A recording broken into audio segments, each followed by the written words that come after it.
Through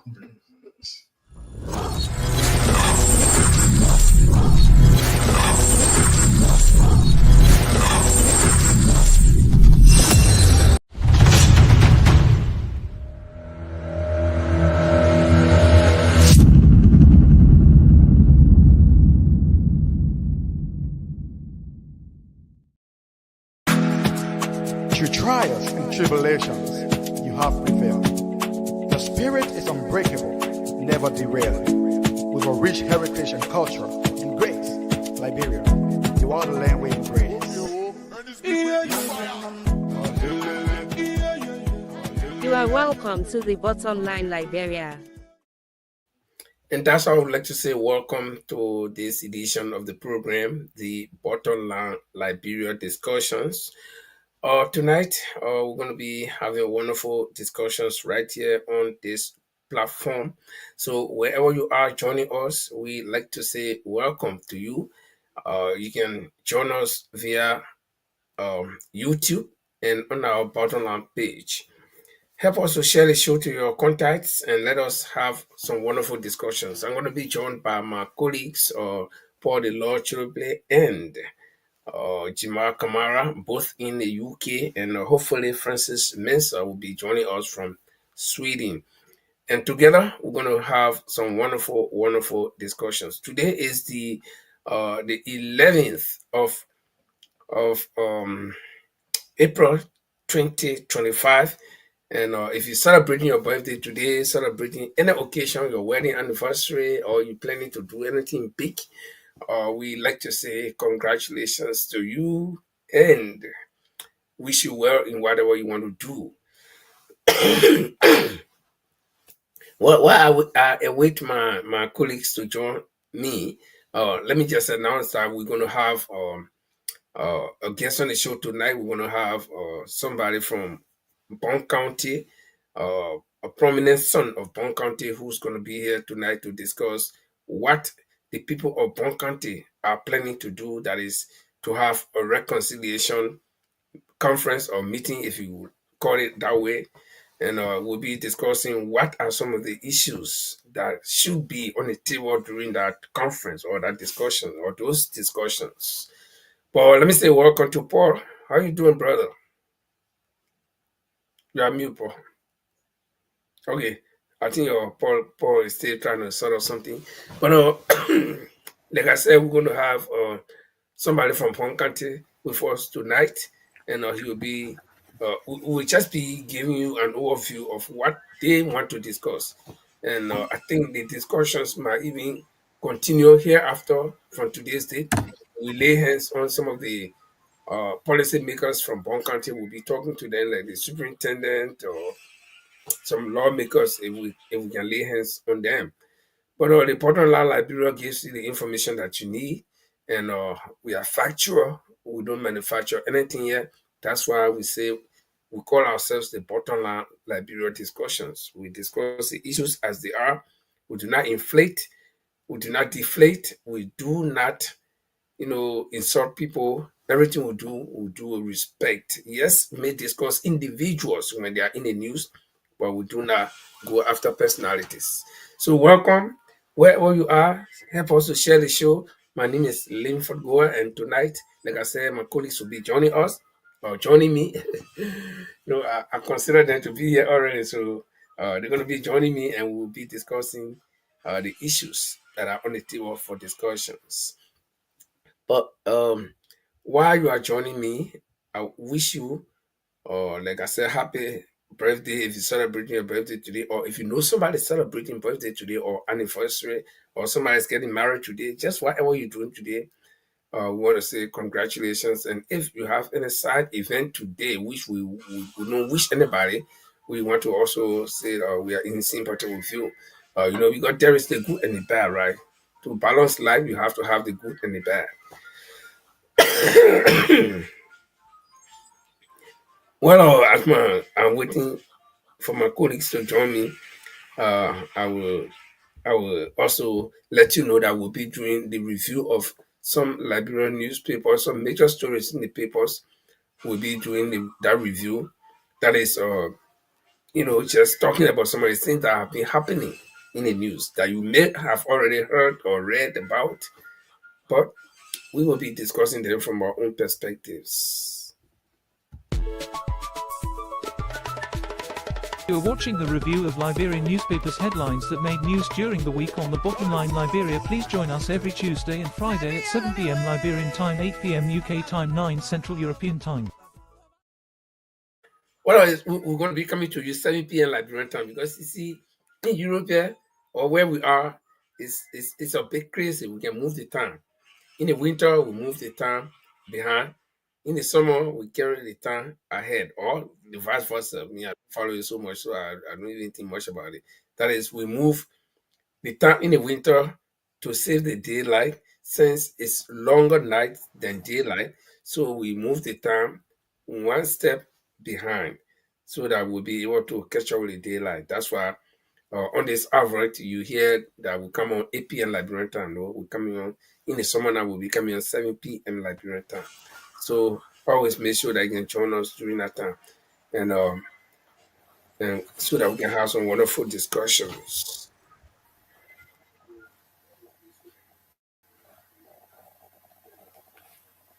I don't know if Paul is in the position to Yeah, talk now. good evening. Can you hear me? Yeah, sure, right. Clear, loud and clear. Yeah, how you doing, my brother? It's good to be back on the borderline. And to our Yeah, sure. viewers, I want to say good evening to all of you. And today is Friday. Do you imagine? And next week, Jesus Christ will be back after 2,000 plus years. We'll be celebrating Him. So we're looking forward to the return of Jesus Christ next week. It's a big thing. So from Friday, we're not working on Friday. We're not working on Monday. So that's a long weekend coming up. But you, To you you're set, talking about, in Norway, there is one thing I noticed about these people. They don't all the church houses are empty. They don't go to church. They Norwegian go to church 3 different times in their life. When they right. go when they are born, they go for confirmation. When they get married, then when they die. So all the churches, every church you see here, there are no graves. The churches are there for burial. So, but the living human beings do not go to church. But these people, brother, they observe all of the holidays, even double. Imagine we get two Christmas on the 24th is Christmas. They call it little Christmas. Then on the 25th is big Christmas. Then the day after is holiday. And now, so for Yeah. this Easter, we have from Thursday, Friday, Saturday, Sunday, Monday. So what a lot of people did is they took because your holiday like me I got 6 weeks, so I can decide to take 4 weeks straight in a row, and Mhm. or I can decide to divide the holidays 2 days, one day, just until my 6 week complete. So what I did, I took the first 3 days of the week next week, Monday, Tuesday, Wednesday, plus that Thursday and Friday, plus the Monday. So it's a long, long holiday, like you said. And that's why Norwegians, at least one thing we know ourselves for, we can celebrate all the Christian holidays, but for all to go to church, we say no go. That's true. You see, the thing is, because it's become very commercial, businesses made a lot of money on that day. So Mhm. you found out that all the beverages will also be so heavily. People will be home, so supermarket will make huge money. So Friday is Good Friday. Sunday, we know that when Jesus Christ came back, we'll be seeing him on Sunday. And then Monday, after celebrating Jesus on Sunday, Monday, we all sit home and relax. And then on Tuesday, back to normal. So that's they make the thing so big. And so what else can we do? It's the Christian holiday. So we look forward to it and having plenty of food, sit down, go to church, worship Jesus Christ, and say, well, welcome back, Jesus. It's good to see you after 2,000 plus years. So we'll celebrate the man. Mhm. And talking about, buying things and whatever, since we share the border with Sweden, and that place is like 3 hours, 4 hours away from me. And so normally we go there, everything is like, everything is half the price here. So, and I can imagine start because like I said, most Norwegians took the first 3 days in next week plus Mm. the other holidays, so they'll be half there. And the guys will go there, man. When they go, you see one man behind Jerry gets stole. And Mhm. don't worry, that the bull or their own policemen are standing waiting for them when they come in. They check if you get plenty, they take it away. They say you can't carry it. So what the guys do, they go and buy enough, then they rent all the Airbnb, they will go, they started going today. So they'll just be there, oh, we drinking, eating, drinking, because the parents say, so not to our home. So when so not to your home, Yeah, when you find it, you eat it plenty, you go not to your home. So our men will go get heavily charged, and then but it's all about good life, and God willing, I might be heading towards that direction on Monday or Tuesday of next week. Get some things for myself too. And this is life, Here the stress is so much that me also happy, but that's why they say all play without work makes child a dull boy, and all work without play also makes him a dull boy. Got to it's balance it true. right. Yeah, it's true. So the thing is, if you can remember, I think when we were kids, there's something we used to do. I think on that Friday when we used to beat Judah, face Mm. something like false thing and beat Judah, remember? And people used to say, "Oh," I mean, the thing is, I love the Western world when they impose something on you, they indoctrinate it into you that you believe it so much. They just say don't believe what they're teaching you, but you believe it so much that you cry that Jesus, Judah betrayed Jesus, and you do all that one. But then you come to the West, they don't do all of those things, and then it Yeah, make you to I wonder. haven't seen. I mean, that's a good point, Paul. Since I've been here, I haven't seen anybody beat anything called Judas. Exactly. But So in Africa, The Africa Judas betrayed Jesus, or see, so they sink it in you. They make you believe that you cannot think for yourself. That's what they did to us. you see, And and then so I think we'll start the discussions this evening while we await our colleagues and the guests to join us. Uh, that's why whenever you try to take a hard stance and then start to think critically, people will not understand. Because, like you said, they have indoctrinated into us. It's inside us. It's like, imagine a child born, then you get born, you see yourself Christian. You won't question nothing. yeah, Okay, like I was born, and I learned my parents' dialect, and so that's what I am. And that's what I know. You see it? So a child is born. Maybe the father and the mother they are Christian. Someone like what Christian do, but they make you to believe. They tell you, yeah, and Christendom is all based on fear. They'll put that fear in you. You gotta believe in Jesus or God, or else you'll go to hell. So you think who want to die in hell? So then you just gotta accept it. And the moment you start to think about it, it start going inside you. Everything about it, you cannot question it. But exactly. the part now that I don't understand about these people is that the same Bible, I think in Romans, Paul told the Romans, say, study to show thyself approved, a workman that needed not to be ashamed. So Mhm. when you study and you get some idea, you want to ask questions, say, oh no, no, no, no, no. I'm not question, you can't ask it. Yeah. They make Christians are so fearful. I think about the other religion though, but they make Christians are so fearful that it get consequence. If you don't believe you die, you go to hell. If you don't, and you don't get a choice to ask any question. Yeah, but this is the interesting thing about it. If you look at those that our forefathers or brothers and sisters many years ago, 600 years ago, that were taken to slavery, they told them, "Thou shalt not steal, thou shalt not lie, thou shalt not kill." But then in the Bible, you got to serve your master, right? So if you telling somebody thou shalt not kill, thou shalt not steal, but you now enslave this person, you beating on them, you take their human right, but that is okay. You see, and they make the people to believe that so much for over 400 years. Those people were in the plantation thinking we shall overcome, praying to that God cannot for 400 years suffer them. They were still singing that one day they shall overcome. So that's what the white people did. They make you to believe so much into this thing, and you have no choice but it is what they put there and people live with it. So we celebrate Jesus for the man. Okay, Paul, you touch a good point. There is a picture here I shared today, but I want to share. I want to probably put on the screen. I don't know how big it's going to be, and Pull it and up. it's exactly what you talked about now. Let me see. If I can make it bigger. Okay, and then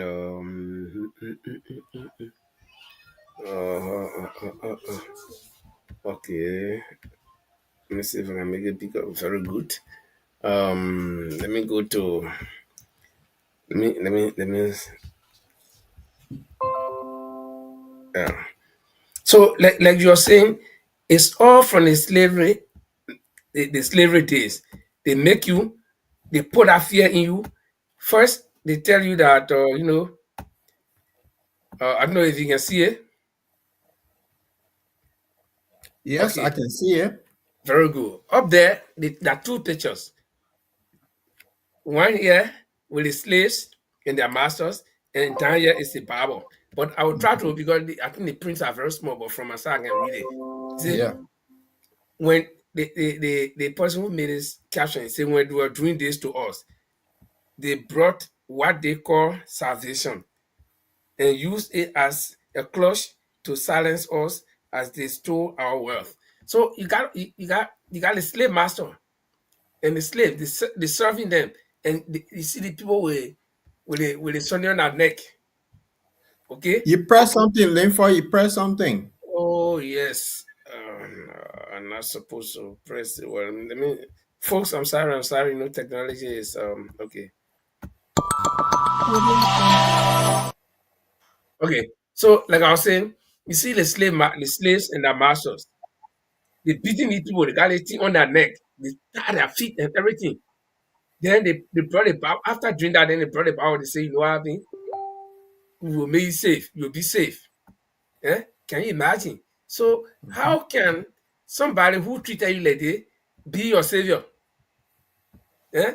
Yes. And You see, that's the hypocrisy of the people. So if in life, you see, one thing I learned over the years, and it was good that I left Liberia too. And if you go to a country that will open your eyes, you see Loche. Why on earth the person will tell you say thou shalt not steal, but the person can kill you, and thou shalt not kill. But if you run, they can kill you. So and then people cannot read between the lines, and that's why I become like, okay, what is going on?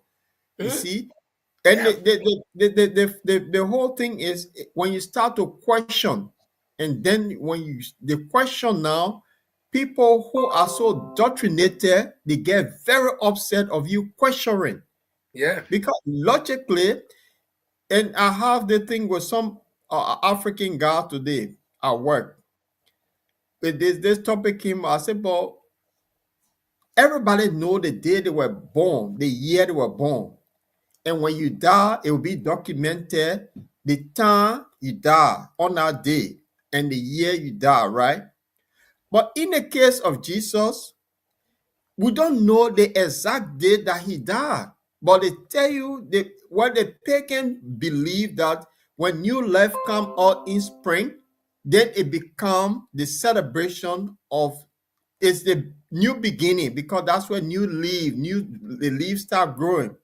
That's where you don't find sometimes spring, the beginning of that new life will be sometime in March and then sometime in April. So what exactly they did the year because they get AD and all of these things before Christ and after Christ. So which particular month of or particular time, the year that he died, they told us he have a birthday on the 25th of December.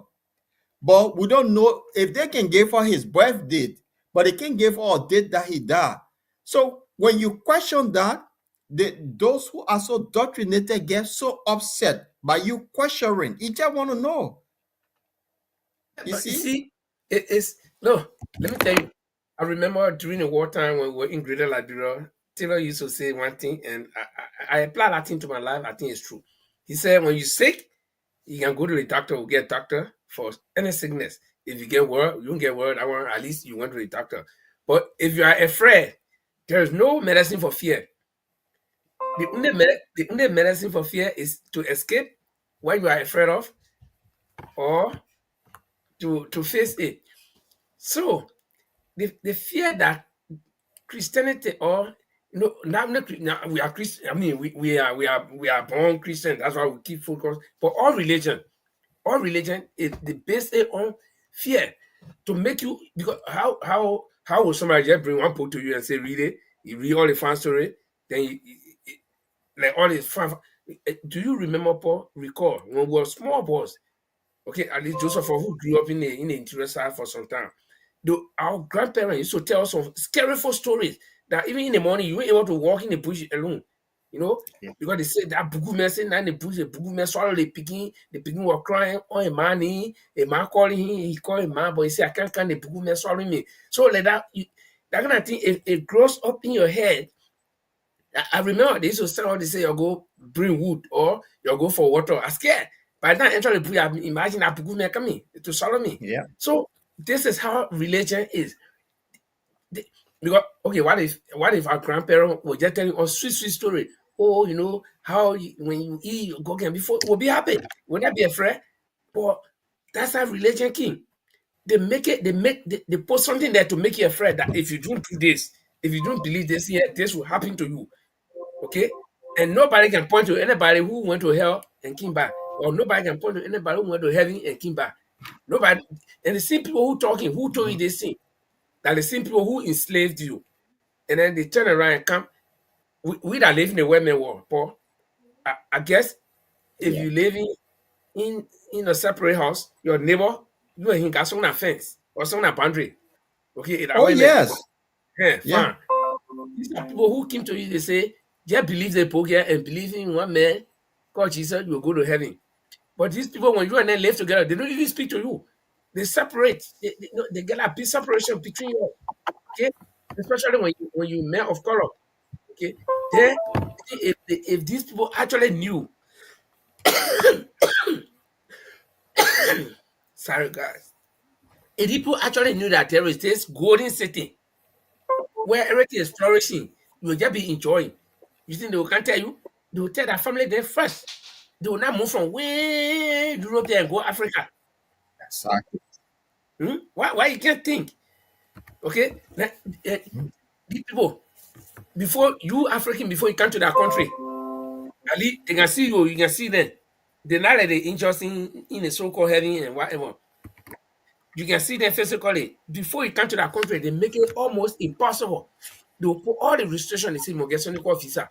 But Mhm. having that nobody get key for, that nobody have been to and come back, they'll tell you, say, oh, just believe you go there. Then you too, you go. I live in the kingdom. We live in Paul, you live in the kingdom. Right now, you know who will be the king for the next 100 years in the UK.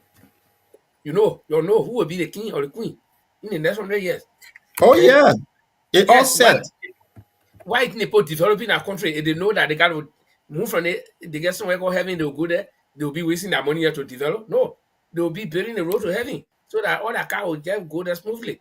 But blind man, when they finish telling you anything, you believe it, you go stand. Uh, No, I'm not saying there is no God. Whether you call it God or whatever, but there is this supreme being. There is this, that I believe. That I believe that if my father and mother can born me, somebody born there too, and then, the computer I'm using to talk, somebody made it. The food we eat, somebody made it. I believe that this entire world, somebody made it. But the way somebody will come to tell me about this person, I said to say, me, I get bring to think about this person or see all the wonders that this person had done. Eh? That alone can bear witness that he is. There is somebody. But you gotta can tell me, oh, do they when I slap you here, you must tell the Yep. West African to slap you there. Can you imagine? Man, we gotta be serious. Absolutely. This- But again, some of our brothers will not think. No matter what you say, they will not think. No, believe. the people they don't want to think. That's Mhm. they They don't listen want to to me. think. And if people can't think, this is what you get. Well, okay. We're waiting for our colleagues to come on. Jima is actually in the background. He will be joining us later. And tonight, like I said, we're gonna have our guest. The guest of myself spoke just a few minutes ago. I'm sure he's coming. Um, we'll be doing. But if Paul, if there's anything from the local front, in some of the newspapers that you know about, or anything on your mind that we can talk about, I will start with myself. The thing that's on my mind, and I don't know how true it's been trending that the Supreme Court Wow, yes, had. there was. Uh,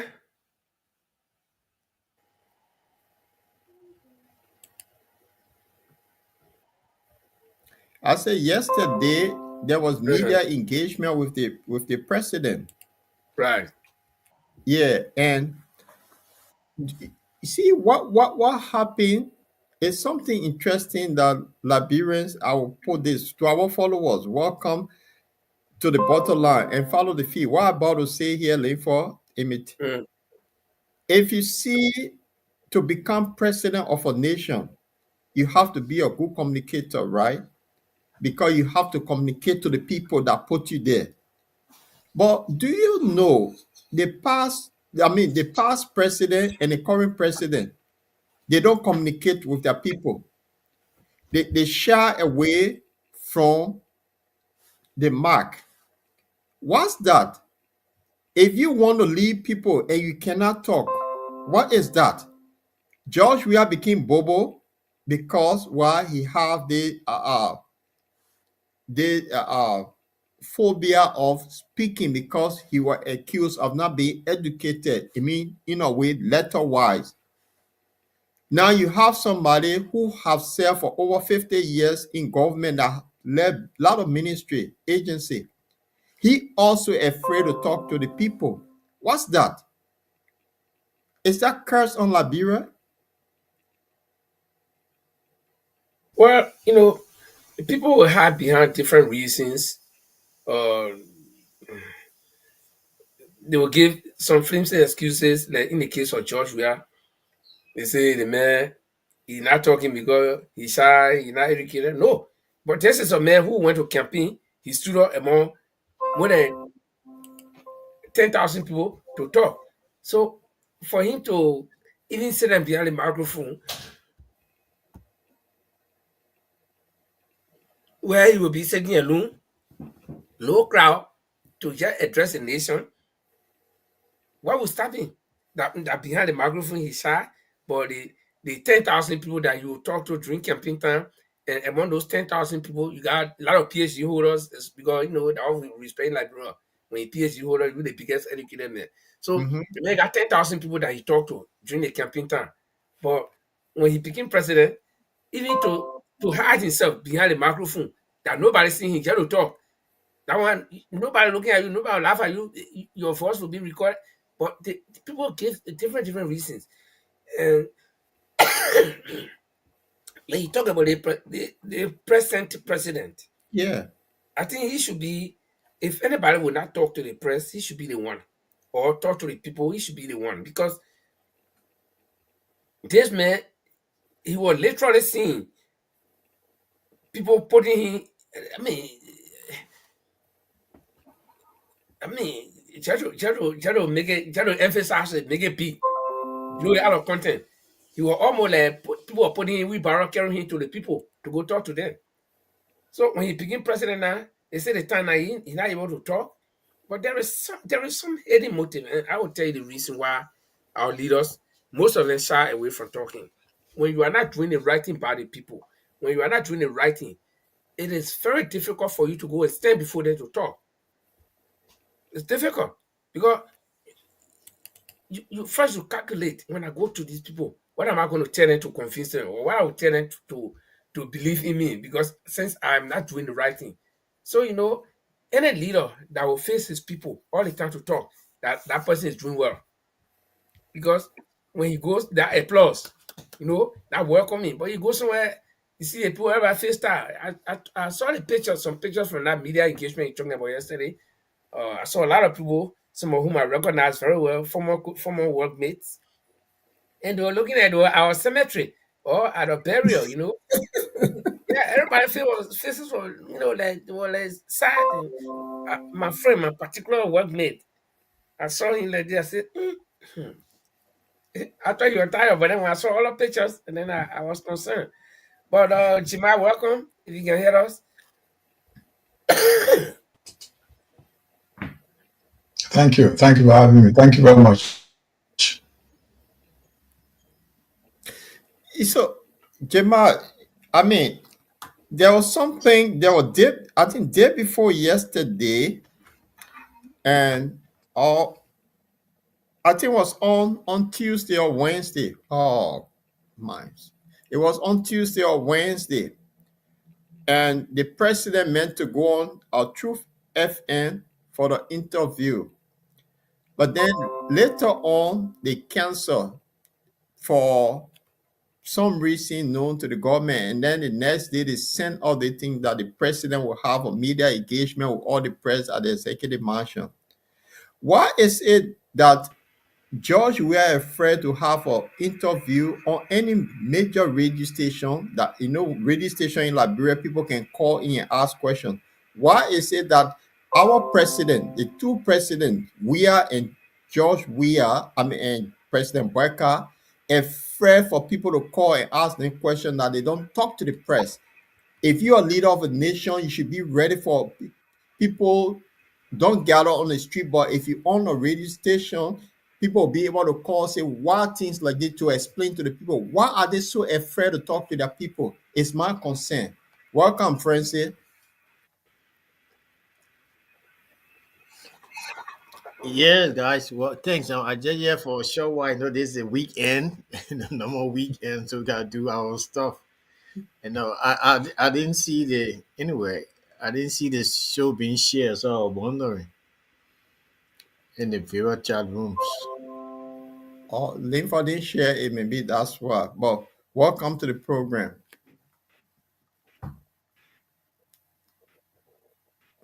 Linford, what say you? You quiet, everybody quiet. Anyway,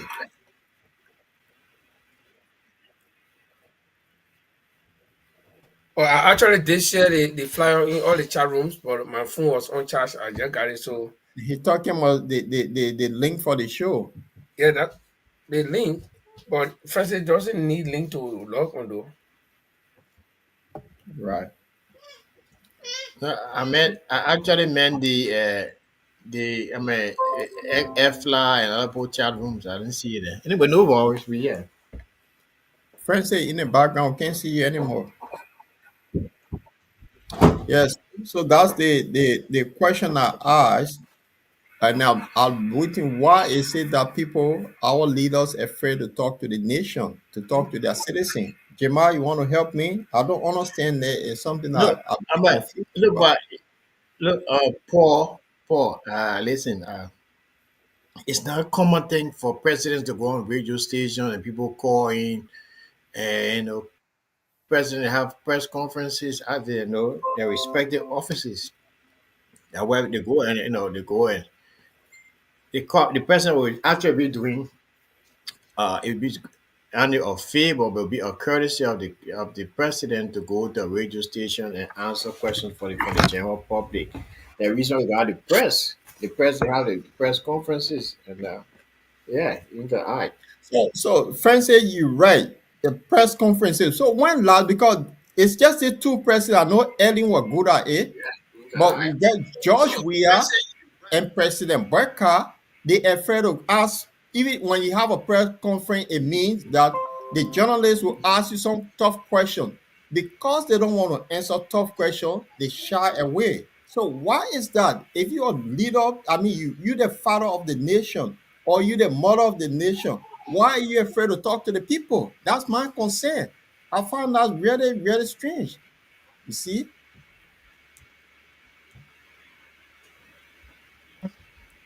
Well, I hear Francis trying to Can I defend, say something, but I Paul? can tell you, Francis. Yeah, okay, Jamaican, go ahead. Yeah, yeah, Paul, you may to ask questions. If you had a past leaders, I think one of the best talking president those days was Dr. Amos Sawyer. Claudia was one of the best speakers. He had a remember you had a sections on the national radio called the having audience with the people. You used to do it on a weekly basis. But then the question is, what you got out of that? We have the press, we have or the president has the chief of staff, you have a press office, a press bureau to address issues that are coming up. President can only speak on issues that are very important. Not every time you will sit there and talk. I understand that you want the president to talk. Talk on what? Well, the issues should be addressed. They got Minister of Information. They got the press secretary. They got people that should be speaking for the president. Then he had a national issue to address. Then he had a national day. He spoke on that day. So I don't know what you're talking about. If you tell me the president is now looking at issues, developmental issues like the University of Liberia, the road networks, the hospitals and other stuff, then that will concern me a lot. I won't mind if he doesn't speak throughout the year. I don't care. For me, I want something to happen. That's why I look at it. I don't think So, speaking so, for me so will make an Gemma, issue because speaking will make no sense. If it doesn't, so if Gemma, it does not carry weight, why speak? so I like what you said, but the thing is, if you copy a particular country model that you live with, this is but even Samuel Doe, there was he used to be when he traveled, he come, journalists used to ask him question, hard question. But I noticed George Weah, I gave two names, and Joseph Newman Barker, those two, they are shy away from the media. That's my point. It doesn't mean they have to speak every day. Why are they so afraid The of the question, media? Yeah, that's my point. They can shy I ask? away. Okay, I want to ask you. Let me ask you a question here. Are they Yeah. not answering the question the media is asking, or they shying away from media and not answering the questions? Another thing, are they not asking the media questions or the journalist question? Because I can let them speak. If I don't want to speak, I'll tell my media group to talk to speak on the issue. That's the right as the president. When it comes to addressing nations or national issues, there will be a time the president will speak on that. I think the president have been doing that with other parts. George Weah did the same. But it comes to he had interview granted on all international radio or TV stations. He did at some point. But let's understand one thing, Paul. Those are things that we shouldn't be focusing on. We should be looking at the issue where is the president answering the right questions? That's the questions you should be asking. Did you ask the question he did not answer? That's what I want to ask you. But It come but back to you. You see, the if, questions if, they're asking, if it's not being the happy the questions. but the thing is, the journalists that they have in Liberia, Mm. they don't even give them the chance to ask questions. So that's the point I'm making here. Now, So why but is this? so probably doesn't want to answer questions that are not important to him. So you're like, they're not relevant to him. He I doesn't want to mean, answer. you But the thing cannot is, back some. it like, So but one thing, sorry, I was let Francis to speak. One thing I want to let you know, Paul, gentlemen, is some president just trying not to speak. He'll give it to the right people to speak. When it's a need for speaking, they will speak. As just mentioned, Dr. Claudius Sawyer, Amos Sawyer, he wanted to good speaking president, like the former president Ellen Johnson Sirleaf. She was a very good talker. I mean, those are presidents. You pass leaders like Judy Bryant, other Kumapoy, and other presidents. They were not speaking. Taylor was one of the best speakers as well. Those were speakers. But the question is, were they speaking the right thing that we want to hear and do? That's the question. That's why I'm asking you. Were they saying the thing that we want to hear and they will do what they will say? Speaking is not only yeah. speaking. Were So they Gemma, telling let me bring it back. We have national crisis in the country as we speak now. We get two speakers. President cannot even address the nation, the burning of a Capitol building. Then you say, oh, we had to wait for the state of the nation before he talk. I mean, let's be honest here. What George Weah was Bobo, Joseph Newman Barker is Bobo. The issue crisis going on. Now, Donald Trump have come up with a tariffs. They're big thing. There'll be economic issue in the country that people will face with hardship. He depending on a finance minister that was not even elected by the people. He was the one that people went to the ballot to put him. Talk to your nation. This is where we're going. Why are they shy away? We have to wait for January before he talk. That's my point. Let's be factual. He's the okay, father I of the think I'll give nation. Francis chance and Somewhere, Linford to speak then on it, then I'll come back. what no, leave for go ahead. Okay, I see Jima struggling to to What do you mean, let see me the tell man you one thing. struggling? The Let man me tell answer the you one question. You thing. see the man struggling? I don't think Yeah, I think I want you to think I'm not struggling. when I I'm so not that struggling. I'm trying to let you know I'm not the my struggling. opinion, the I'm my opinion. So when not you raise my struggling. opinion, I say the man struggling in my view. So what you want? Even But I if want to I let you care know how I'm you not talk, struggling. I'm a But Paul view. is trying to push something that is not right. Okay, but let me tell you one thing. Uh, When the Capitol building got burned, when the president just passed there, and that short statement he made that this thing was arson attack, and we will not let the people go. When the police did that investigation, what did they come up with? Exactly what the president said. No, you're talking about the Minister of Information there to talk, the press secretary. They are not the president. Anything the president says, it takes precedence over every other thing. Okay? It's just like you, Jima, you are a media personnel, right? If you go on Broad Street, maybe you're here joking with your friends, say, my man, one woman born door yesterday, and one cap on one baby, one human being. You say, and I mean, okay, your EPC said, I think that's not true. Oh. But let one drunken man go and even talk it through. So I mean, that drunk man, then I mean, go. You see it? So there are prominent people in society that the society looks up to, especially the president. Okay? Now, let me tell you, do you know that even they started that do not trust slap on countries? Or I don't know whether they get finance minister, if that the I call it the yeah, let me just say the finance minister that did it, people will still be arguing, some people will be, but the guy came from Donald Trump. Okay? So the president is the president. When our president said today, Liberia will go to war, nobody will say no. Exactly. You're not asking. Okay? So that president, when he speaks, that's why I used to elect Taylor. You see? And the war that fought in Liberia, and people thought that Taylor, I mean, MPF was having the upper hand. No, but Taylor knew how to maneuver the press. I remember when the guy named Robin White, before here, Robin White used to talk sometime. They would talk off off air. Robin would ask him, you got anything for us to talk about? So, but Robin, it's a lot happening, man. I mean, you just ask your question. And then they'll start from right there. Okay. So Taylor will set the stage that, like, even if the AFL was somewhere, there will be a threat the way he'll describe the scene. You see? So I know what the media can do, especially when the president talks. Hmm? So there is no way that we can give any excuse for president not talking. What is he afraid of? In campaign time, I just mentioned in campaign time, people will stay in front of 10,000, more than 20,000 people and talk. But after being elected, then what makes them weak to talk? What are they afraid of?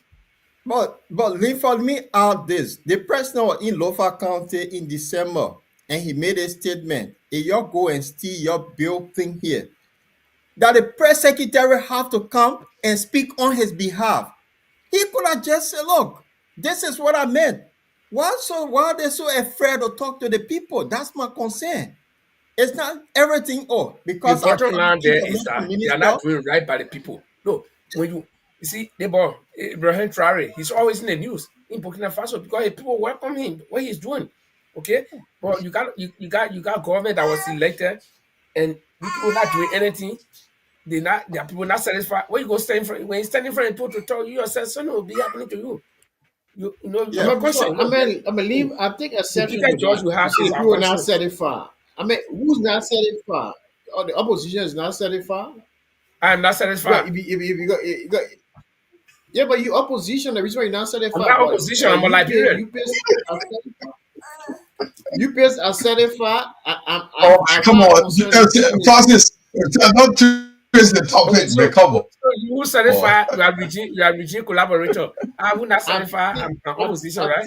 I think the president is doing well, and the government is doing well. So I think I mean, you saw the So election was split in the middle, 50%. So so you do an opinion, you take an opinion pool around, you see I'm gonna be split. The pool 30% is doing well. So look, guys, I mean that move on. but I Francis, got a short the time thing here. here, just to Let me tell be you to something. press to back somebody We is just have wrong. no The listen. president, Paul, let listen, me the just tell you president say something. He bringing 489 yellow machine. The press, it's a good thing that Eric Labelle was. It's that simple thing that he cannot talk to the nation. It have to be somebody who do it. My man, we put you there. We put Paul, somebody there. Paul, You the, Paul. that's the point I'm making. Why are We they so have afraid to talk to the nation? leaderships. In leadership, we have different kind of characteristics. We got a charismatic leader like Charles Taylor, who you are trying to build audience, trying to be internationally accepted, and you're trying to cajole the Labren, the other people from Greater Monrovia side and the people across the line. So there are two things. Ellen Johnson Sirleaf was, she was more kind of very active. I mean, she was kind of provocative as well. So President Joseph Boyka is a more laid back, reserved kind of president. He speaks to issues when it's necessary. Nowadays, you cannot actually control the kind of people you speak with because people are so uh, disrespectful now. I mean, you see, they ask all kind of questions. You see, even on a talk show, you see, we conducting talk show. People write a lot of things that are even in line. They're trying to be disrespectful. So look, I mean, the president cannot just go on a radio station and just tell everybody had an open line and people start cussing and doing all kind of stuff. No, so look, so we have to give No, Francis. the Nobody president his gonna things. listen. The president speaks when he wants When to last speak. you support that breakout? When last and even I am supporting him. listen So now. he's supporting Borka. Yes, I'm supporting him. during the campaign, have he was stage managed when he having or he go on radio station, even his own platform called his own network. They will send the question forward that he will answer the way he wanted. He went on OKFN, the same thing that nobody could call in. There was selective question. So my point here is, if you become a leader, there is crisis in the country. You have media engagement. Once in a while, that's fine. Interact with the media when he I travel. mean, which we call crisis Let now. certain people to give him a question. That Why are they afraid? That's look, the point I'm making. there are three separate branches of government, all equal.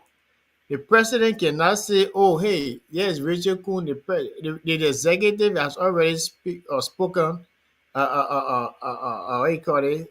Suddenly, they have spoken. The president, the executive, is working with the Okay, Francis, Richard Kuhn's let me just come in there. If you say there are three branches, why is it that it is trending? It's in the media and the Ministry of Information or the president, nobody has come out to debunk it. That the president did actually prevail on the Supreme Court to postpone this their decision in a bill of But that's information. rumors, man. What rumor? So if I allow you yell at go like that. You see But somebody I mean, to- I think I said it is you don't get relevance, my man. I don't see, get relevance but to that. that's your issue.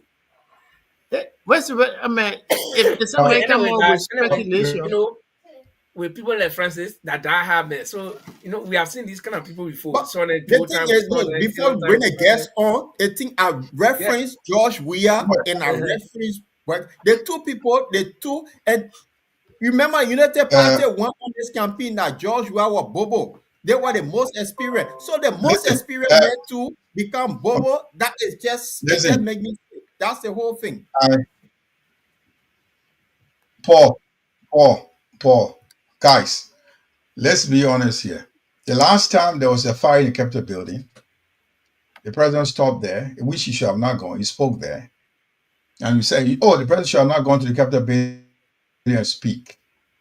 Yeah, that was, he may have tampered with evidence. Now, listen, I'm not a big fan of the president anyway. No. I mean, the way he's doing things. Let me- Let's be very honest here. Let me erect that point right there. Yeah, it was You not cannot hold me. Let me finish speaking. Nobody You said spoke right now. Can I nobody interrupt said you? the president should not have You spoken. don't. no. Yeah, No. nobody said the president should not have spoken. What we said Listen, was the don't president listen. should Don't not have interrupt me. pretended. Don't do. Yeah, but don't Lean for. talk about Lean for. Yeah. You need to lean for. You need to give me a chance to line. You spoke. I sat there quietly. You spoke. Let No, me but I finish just want to speaking. remind you. I want you to go astray. You I started just want to speaking. remind you. No, I did not speak. No, I did not. You Okay. spoke. I did not speak. Let me speak, please. Well, you can react. No, we started here. The president should have not gone to the Capitol building and speak because he may have temporal evidence. Paul, you were there. You were on the show. We talk about it. We did. And the other thing, I think that the president is not speaking. He has a reason for not speaking. He's not one of those found to be a speaking person. We know that. There are things that the government is not doing well. We know very well they're not doing well.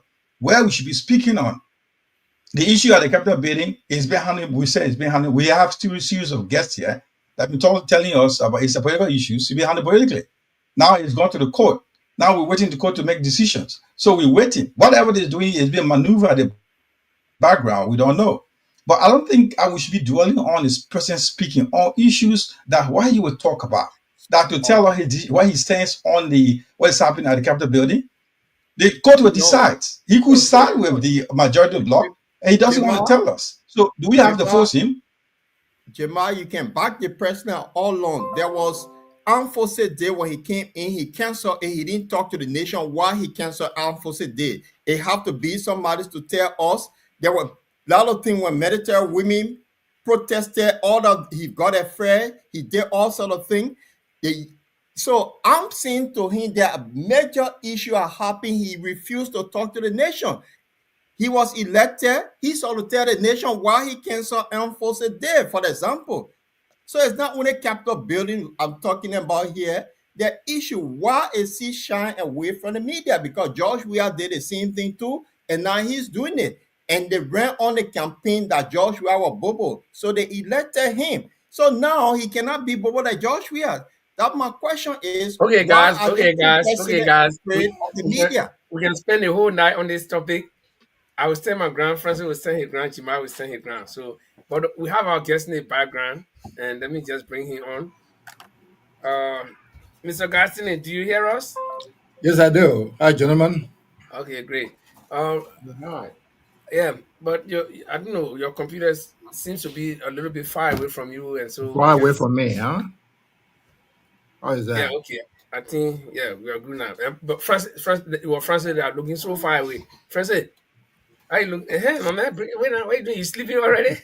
Today Well, the weekend I'll be looking for a room to. I'll be looking for a place to come and sit. All the places occupied. But guys, Mr. Garsinii has been on the show before. I know people will accuse me and say, "Oh, you always let to bring your own people on the show." Yeah, he's my traditional uncle and Bong County brother and big brother. I haven't met him in person before, but I've known this name for a very long time before we even got to see each other on Facebook. But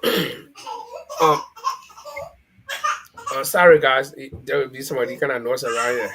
So many citizens around here. For the family. So Mr. Garsinii is here tonight. We'll be talking about something that the people of Bong County are thinking about doing. I don't know how far they're going. He will tell us everything about that.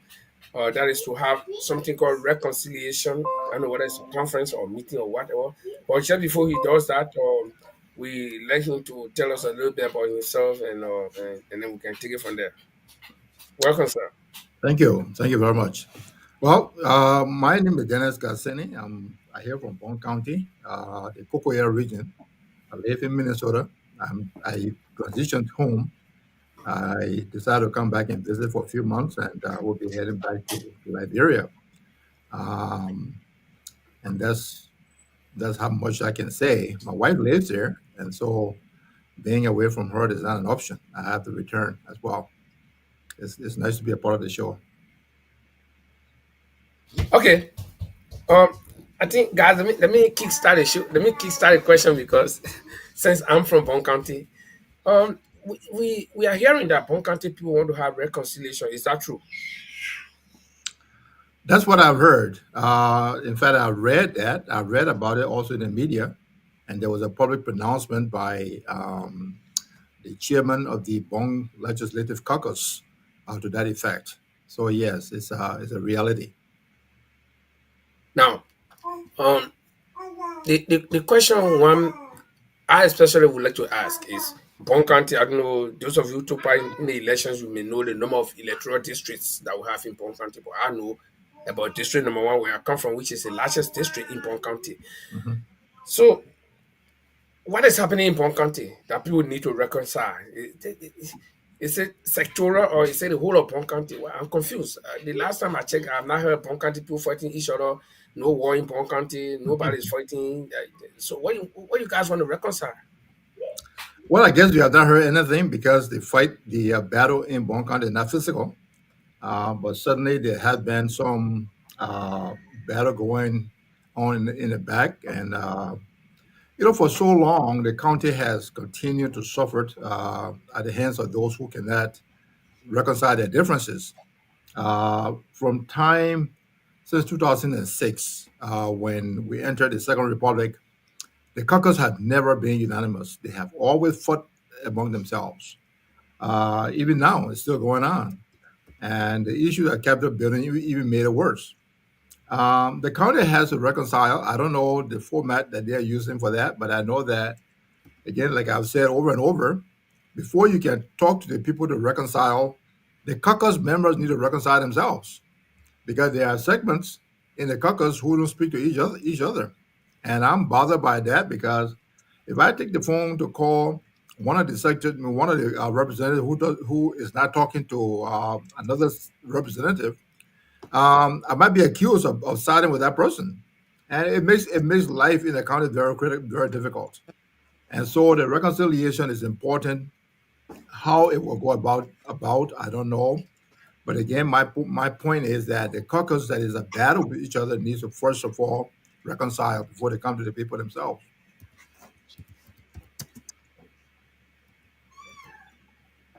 Okay, guys, Mr. Garson is here. Anybody can ask.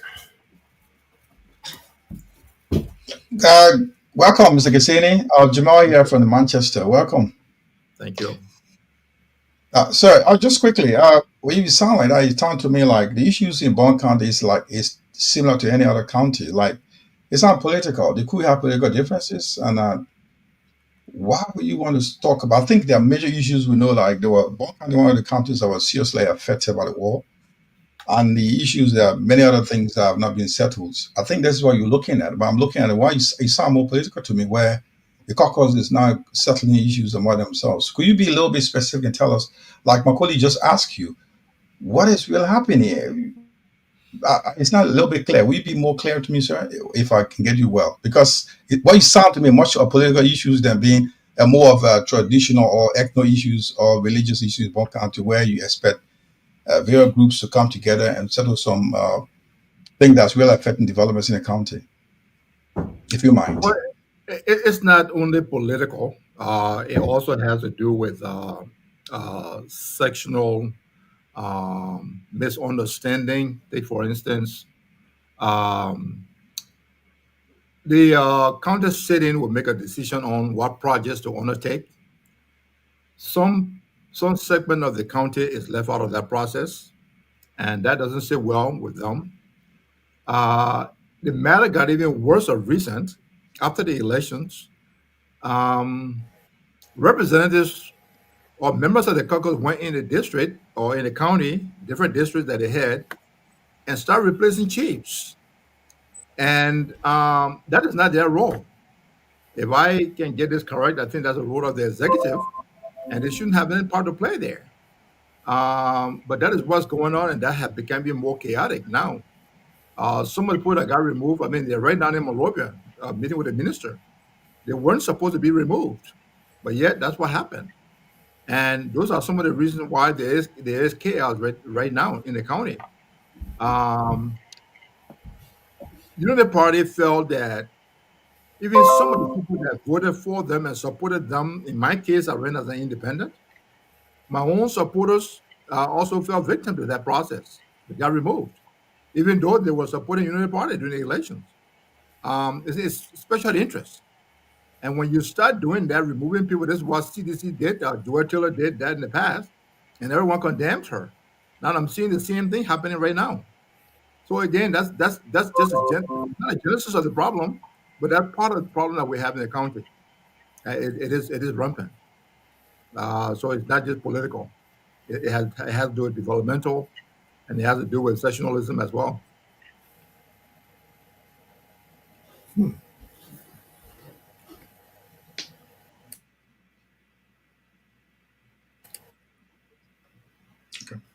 Anyone else? No, I mean, for me, I would just like to welcome Mr. Garsin to the show. It's a pleasure having you back again. Thank you. I learned you do some humanitarian work in Liberia as well. I would want to go on. I mean, the agitation that's going on with amongst the people of Bong County. I just want to know, as a follow up, your work you do in Monroe in Liberia. How is it going? What is the progress? Is it It's going well. Since I came, my wife and I came in December. We shipped. I've shipped 4 containers there of medical supplies, um, and one of them is actually arriving today. And there's another one on the 15th. We have a hospital in Banga, and that has been a challenge too because we're to pay the employees out of pocket. Um, but yeah, it has to be done because healthcare is definitely a problem in Liberia, and we cannot always condemn that healthcare is not done properly without being involved. On the other side, my wife also is involved with adoption. We have children that are coming into their homes from birth to 5. You look at them, they don't look like human beings, but they have to keep them there and find parents for them here in the States. And so that's what she's been doing there. And they have settled 47 children here in the U.S. Um, it's a program that she doesn't want to come back here and live. So I too decided to just move there and see how I can help in the Banga region. Our health supplies, medical supplies, is not just for Monrovia. I mean for Banga. We gave so many truckloads to the Ministry of Health. We also supply other hospitals outside of Monrovia, outside of Banga. So it's going very well. We have just embarked on a book for Liberia project. We were able to carry 16,000 textbooks last year, and I'm working on book number 2, project number 2, and hopefully that should be taken off in the next 2 months. And I hope to be back there this month too. So that's how things are going. Busy place. okay? I mean, I will be leaving soon because I got some engagements early tomorrow morning. But you spoke about adoption. Mhm. There have been some legal issues with some with a particular Liberian lady. Mhm. I don't want to call her name on the radio here on the Mhm. show. Mhm. So my concern is that people take kids back from from Africa with all the promises of greener pasture and Mhm. stuff like that, and Mhm. they end up being domestic slaves. They're being sex, sexually abused and what have you. So, Mhm. Mhm. uh, what I mean, what's the legal status of your organization? Do you have the authorization? I mean, I know you do have, but I mean, what are the benchmark? What are the measure put in place to that the kids go? I mean, go to a particular parent, a particular home. They are not being abused or you know, or Well, affected in such a negative way. there are benchmarks. The kids, first of all, will have to come in a home and spend 1 year there while they investigate. The State Department is involved in that investigation. Also, gender is involved in that investigation. And these kids are also placed in Christian homes. If you don't come from a church, you cannot adopt any of the children. You also have to keep them on the internet, social media, often, so that they know how they're doing. They meet once a year. They come to a location and meet once a year, see how connected they are. So yeah, there is a benchmark in place. There is strict laws in place that will prevent them from being abused. And so far, all 47 of them As far as I see them almost every day on the social media, they look very good, and we never see any abuse at all. Okay, I mean that's all for me. I want to wish you guys, well in the discussion, and I'll be monitoring it back. You know, Thank you. Well, Mr. Garsinii, if Yes. there's the right pronunciation, welcome to the bottom line discussion once more.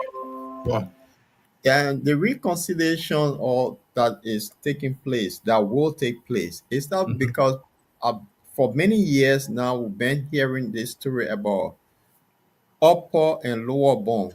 There always been an issue. Is that some of the things that you guys want to talk about? Because at some point in time, that upper wanted to go separate from the other side of lower bond. Is that similar thing that's taken because it became very political?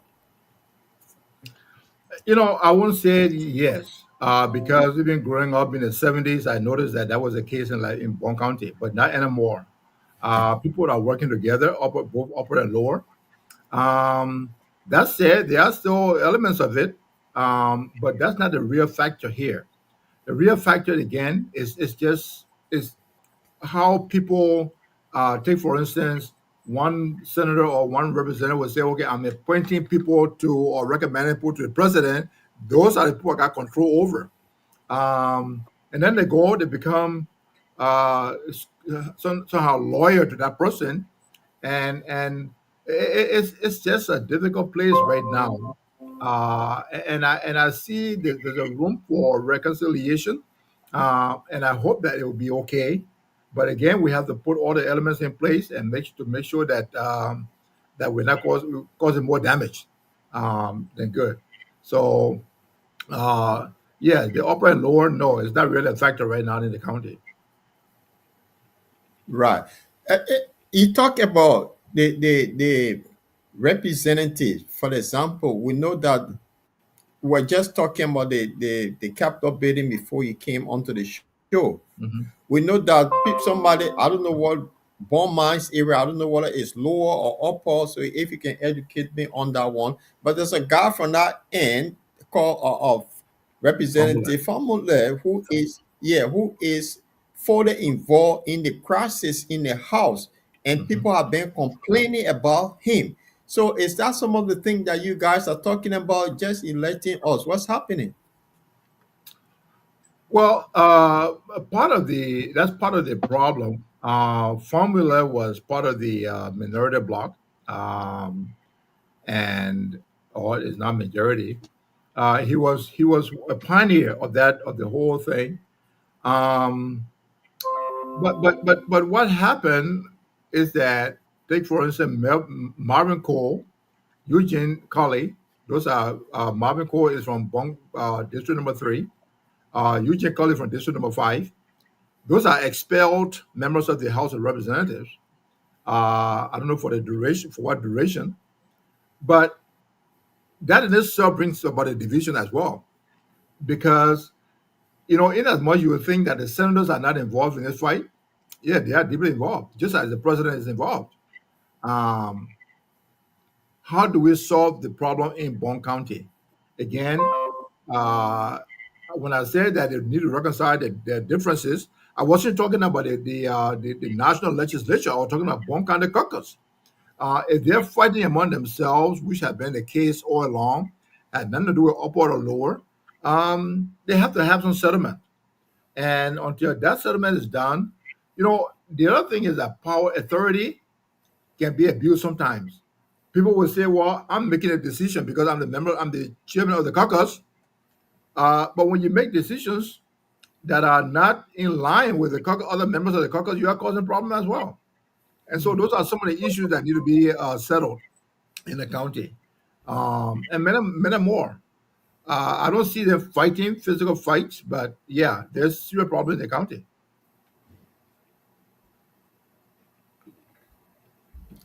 Okay, Nicola? Mr. Gasney, Yeah. it's a lot to talk about when it comes to Bong County. Um, when I guess when you first read about this reconciliation meeting that the planning. I don't know how far is the planning process, Mhm. but you posted on your page, and I would just like to read excerpts from what you posted. Quote, I have suggested, or quote, let me start and say, my take on the call for reconciliation in Bong County. I have suggested numerous times the need for an all Bong County conference with the aim of seeking reconciliation as well as lay out a near and long term development agenda for the county. It is heartening that people are beginning to warm up to the idea of reconciliation, one of the pivotal reasons for the proposed conference. It is my hope that proponents of the reconciliation meeting will consider the idea of an all Bong County conference that will involve all stakeholders, including Mhm. the diaspora sons and daughters of Bong County. Finally, he said, let's not kid ourselves.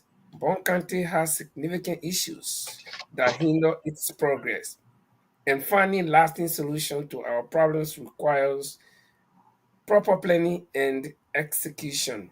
To this, I will strongly suggest the institution of a conference committee that will have the mandate to plan, execute, and plan and preside over the conduct of the conference. Now, have you forwarded such recommendations to the planning committee if there is any? Well, yeah, Dr. Morgana Flomwood was named as chair of that reconciliation committee. He and I have had few phone calls, we have phone conversations, and we have exchanged text messages as well. But the idea that I express in there is not just something from yesterday. Back in 2015, we organized an all Bon County conference that was held in Banga. No members of the caucus attended that meeting. Um, and here's the reason why I also suggested that members of the diaspora committee be involved. They think that some members of the caucus think that diaspora Bon County citizens of Bon County sons and daughters are the problem. They don't respect authority. That's some of the allegations that I've heard. Um, when you start talking to somebody in the chat room, they think that you are being rude to that person, a member of the caucus. And so, for that reason, sometimes recommendations from here do not even take hold, or decisions in the county, they don't reach out to the sons and daughters of Bon County living in the diaspora. So again, you cannot reconcile and leave a segment of the population out. And that is why I proposed an all Bon County convention or conference to be held with the goal of bringing everyone together, both the sons and daughters from here or from the diaspora, and the Bon County citizens in Bon County, Bon County sons and daughters in Bon County or in Liberia. So that was the issue there. There was some accommodation, and I hope that the accommodation was genuine. Uh, People felt that there's a need. Um, I don't want to say that this publicly, but I was also asked to serve on the committee, um, and I'm hoping that if they are genuine about it, I will have my input. But again, genuine discussion about what is happening is critical, and if that is not the issue, we will not get anywhere. But yes, Okay, those are my let me ask this one. This one is a bit tricky, and you you Mr. Garsinii, you are one of the Bong County citizens that I know have been a bit critical about some of the issues in Bong County, from elections to administrative issues. Example, when you were lastly on this show, you strongly accused the sitting representative of District Number One, where you hail from, in fact, that you contested for. Uh, Mr. Quena, or Representative Quena, Honorable Quena, that I know he participated in the war. He did a lot of things, and you know, we have not had chance to get his side of the story. In fact, I've reached out to him several times. We talked personally, but for some reason, he has not consented to get on the show. Now, The question I want to ask is, during this reconciliation meeting that they're talking about, are you willing to face Honorable Quena to reconcile? Or since your last appearance there when you made accusations or those accusations, have you taken the phone to talk to him? But in general, what is your relationship with him now? Well, Linford, that's a very good question. I'm open to talking to anybody in Liberia, members of the caucus for that matter. But when you are surrounded by people who don't respect mankind or human beings, his office staff are very rude. They post things on internet that are denigrating, and I don't want to even address those issues. I don't want to add value to them. But I think that if someone is genuine about reaching out, he should have controlled them first, govern them. But that's not happen. That's not happening. I think he is entertained by their rudeness. And if that becomes a problem, then the way of running his office, I don't want to be bothered. I just don't want to add, give credence to them at all. And that's where I am. You're talking about reconciliation here because I remember during the war when they were talking about demobilization and reconciliation. That was one of the sticky issues because they were like, you are going to go face people who you saw slaughtering your people. You're going to go sit down with them to reconcile, which is some of the most difficult thing. So, you that's why I ask you, what is your relationship with him, or are you willing to sit on a table face to face and you discuss this thing? Because what's happening now is that you guys are far away throwing stones, but when you get there at the discussion table, are you willing to build that courage from both sides Well, to for the sake discuss? of the county, yes. I mean, the thing is that I have availed myself, but reaching out is not their desire, and I can't force it. Reconciliation has to be done by both parties. They have to be receptive to it. And if they're not receptive to it, if I feel like a threat to them, then I'm not going to force that. But yeah, if that opportunity presents itself, I'll be more than happy.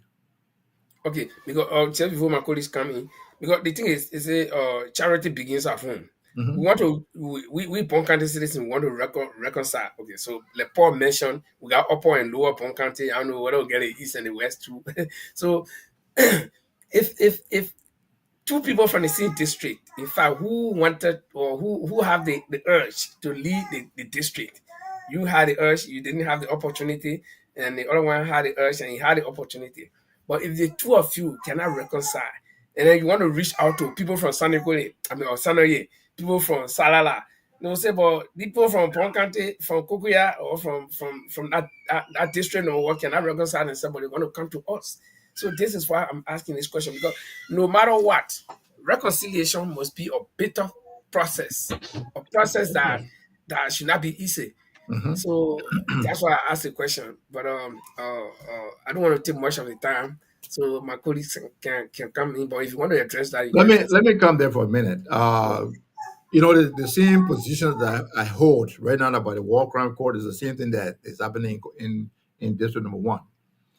There is no reconciliation without confession, or without you can't seek forgiveness before repentance, right? Um, and that's a national issue. Uh, and I know his track record during the Civil War, and relatives were also victimized by those actions. I put that behind me, but at least I'm looking for some maturity in someone to come and say, "Well, I did some things that were improper. Forgive me." That in itself settles the whole deal. But I don't see it coming. And I'm not going to put my own hurt in the way of reconciliation, to put it that way, simply. If it is for the good of the county and for Liberia, of course, I'm on board. But again, if you don't confess your sin, I'm not going to forgive you. But it's deep down, I also have the feeling that we can work together. Paul Chima.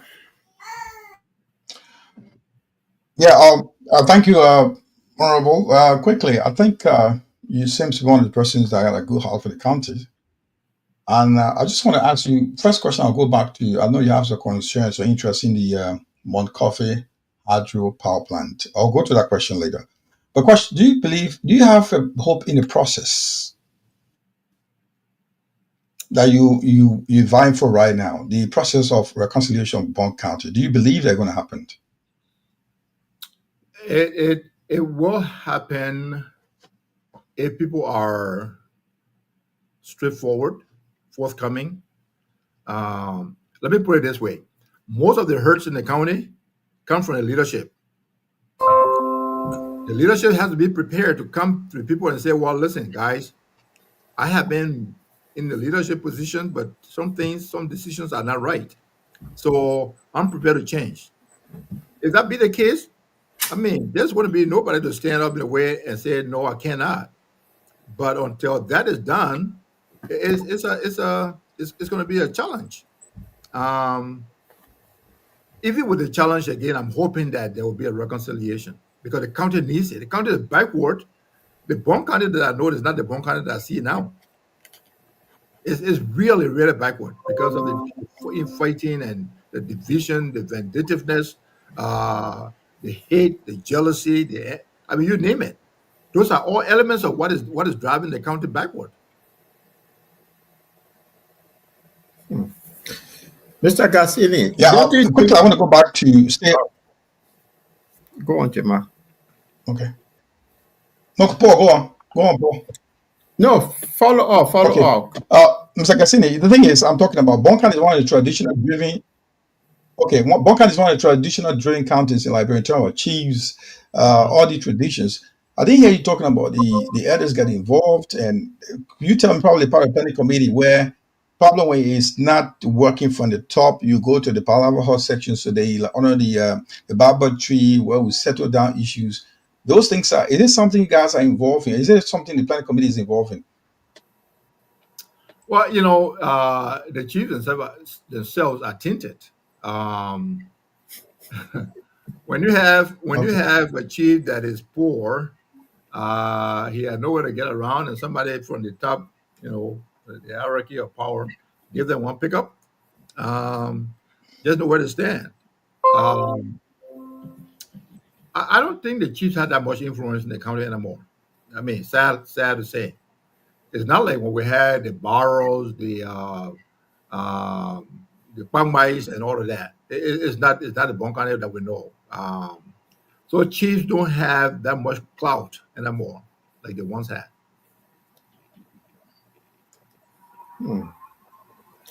Wow. But addressing the chief issue, Paul, you coming addressing the chief issue.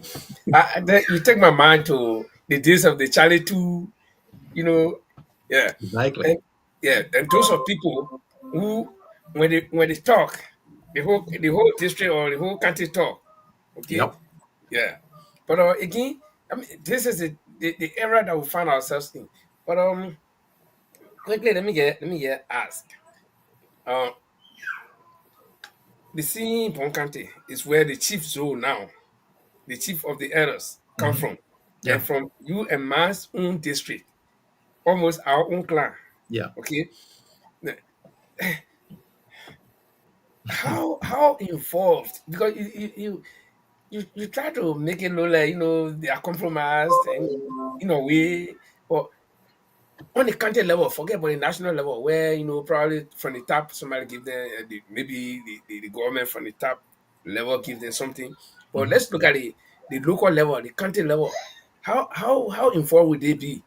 Because there's just no way that we Bon County citizens can have reconciliation without bringing these people. It may not be the way we plan it on the paper. They will say, "No, you're not going. The others will go talking."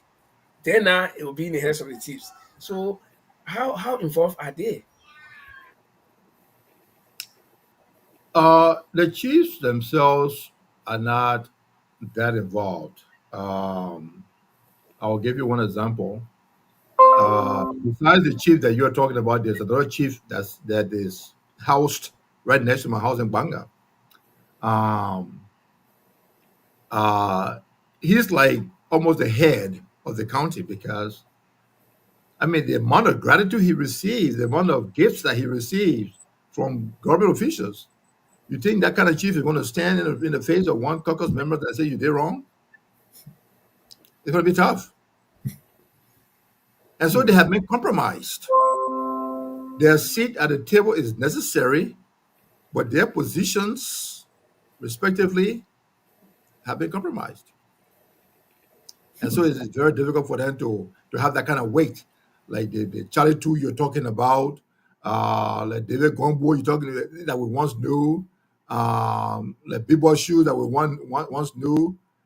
Those Kenya, I mean, those are people when they sat down somewhere, people say yes, I got to stand or let them sit down. Not anymore. Hmm. Okay, Paul, carry on.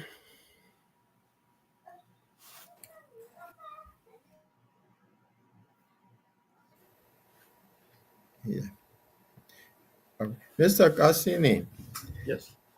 don't you think this issue with Bong County, don't you think it's the entire country that have the same issue? Because a lot of people are compromised, every sector, because of jobs and lack of employment. People tend to be loyal of this. Mhm. It's not only Bong County. Don't you think it's the entire country that faces this? Even in the capital, Monrovia, Mhm. that if you have little job from somebody, you tend to be very loyal. So isn't that the whole country have to be reconciled in the whole thing instead of Bong County? Well, to every crisis there's a level. Uh, I think if you were talking about Bone County versus other parts of Liberia, I would think that Bone County falls maybe around the top, you know, um, where people are controlled. The youth mainly are controlled uh, because their school fees are being paid, because they're working, some job in the offices of the caucus members or what government offices. So everywhere is compromised. But Bon County, again, you can't compare it. They're very honestly, I've lived there for 3 years and I know what I'm talking about. Hmm. And that's what I'm embracing this idea of reconciliation, because the country is falling behind. If I went to one city in one part of the city, Chief Compound, I didn't recognize the place, and that's because they're not together. You know, um, I mean, until they come together and know what yellow machines to buy and what to allocate for development and all that, we'll continue to have this problem. And I don't see, I see some hope, but it's going to be a very tough job to get it done. Yeah. Well, what's the name of your hospital in Banka? Is that Banka? Yes, Banga is called Courage Medical Center. Right, Yeah. right. How long you been in operation with the hospital? We got done building that hospital in December of 2023, and we opened January the 10th, 2024. Again, that's another thing. We invited all the caucus members, and the county superintendent, none of them showed up. Again, that tells you where we are. But yeah, we are still running, and the hospital has been able to supply other clinics and hospitals in the region with medical supply that we don't need. So it's benefiting everyone. In fact, we just launched our Five and Honor, a free service. So yeah, So, with this reconciliation, the county superintendent, I think, is Howard Norris. Morris, yes. Is she fully involved in this? Because if I think she's the mother of the county now, is she fully involved in the reconciliation? I'm glad you use the word you think. All she does is complain. Hawaii and I are. Her father was my godfather, and so most of what she does, she will consult me, and I try to help her in many ways. Take, for instance, what happened recently. The minute she made some recommendations or some chiefs to the Minister of Internal Affairs, but the minute she traveled to to the states, they left her here and replaced all the people that were on her list. So what does she returned there and didn't know what to do? Oh, Yeah. Jamal? Oh, I want to chip in with, I think, thank you very much. I won't mind if you want to take this question from me, Mr. Garsinii. Sure. I still want to go back to, I think of late, you expressed government continual investment into the Mount Coffee hydro power plant. Hmm. And I think with the issues of, we struggle with energy in Liberia right now, a lot of recommendations will be made. And the Mount Coffee is not something new.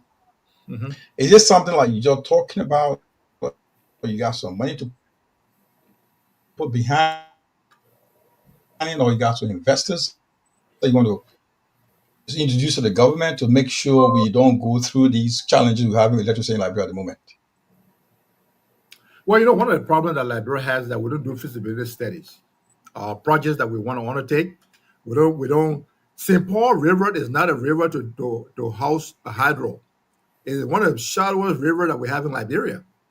If you want a hydro power plant that will supply Ivory Coast, Guinea, Sierra Leone, and Liberia, you go to Kukoya. We have a naturally made, a natural waterfalls here that needs nothing. That's the largest waterfall in West Africa. So why can't they use that? There's a rock that crosses the John River from the Bong County side and goes into Grand Bassa, and that rock does not allow the water to pass. That's a natural dam right there. But the Chinese went there in 1981. I don't Is know that a what happened. Siga Falls? Siga Falls. Yeah. 1981, they were there, and something happened, they left. 1984, they went back there. The Japanese went there, something happened, they left. So why can't they use that? Why can't they begin to use that now? Have you made a recommendation to the government? Like, for instance, because the government is looking at the PPP as a project now, where they will expect people like you and myself in the diaspora to take these projects back home with people that are being interested in investing into energy sector. Have you made such a recommendation or proposal to the government?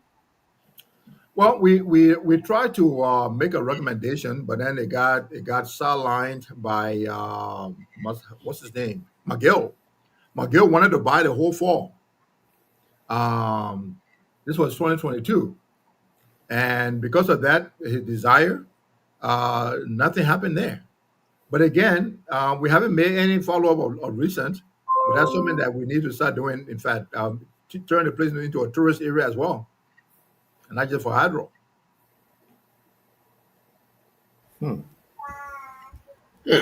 Okay. Back to the reconciliation.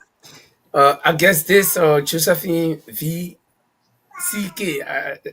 I think she's from Bong County. Now she's recommending that our leaders need to settle their differences first before coming to those they lead or the citizens. Do you Mhm. agree with her?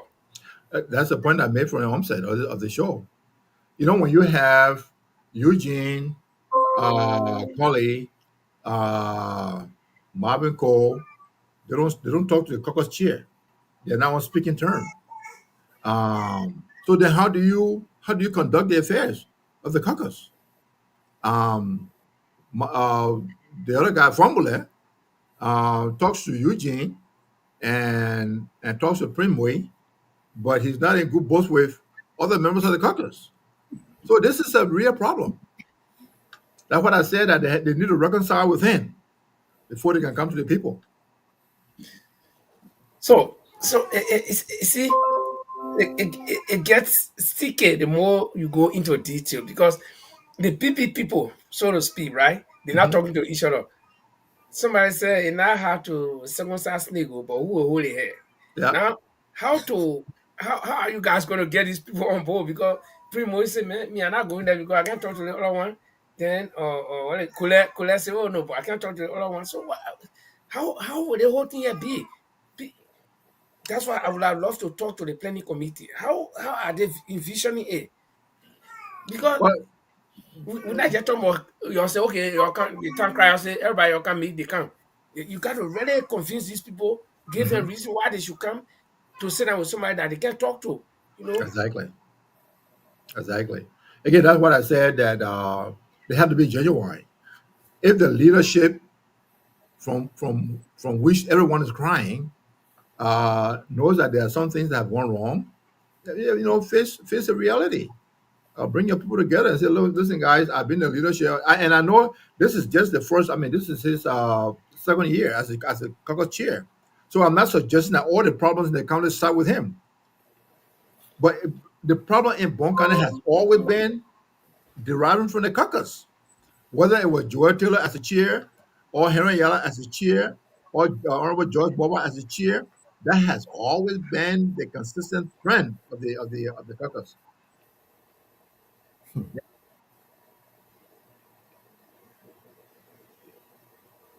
So they need to reconcile the differences in the house. okay, one question. Mhm. Uh, People of District Number One.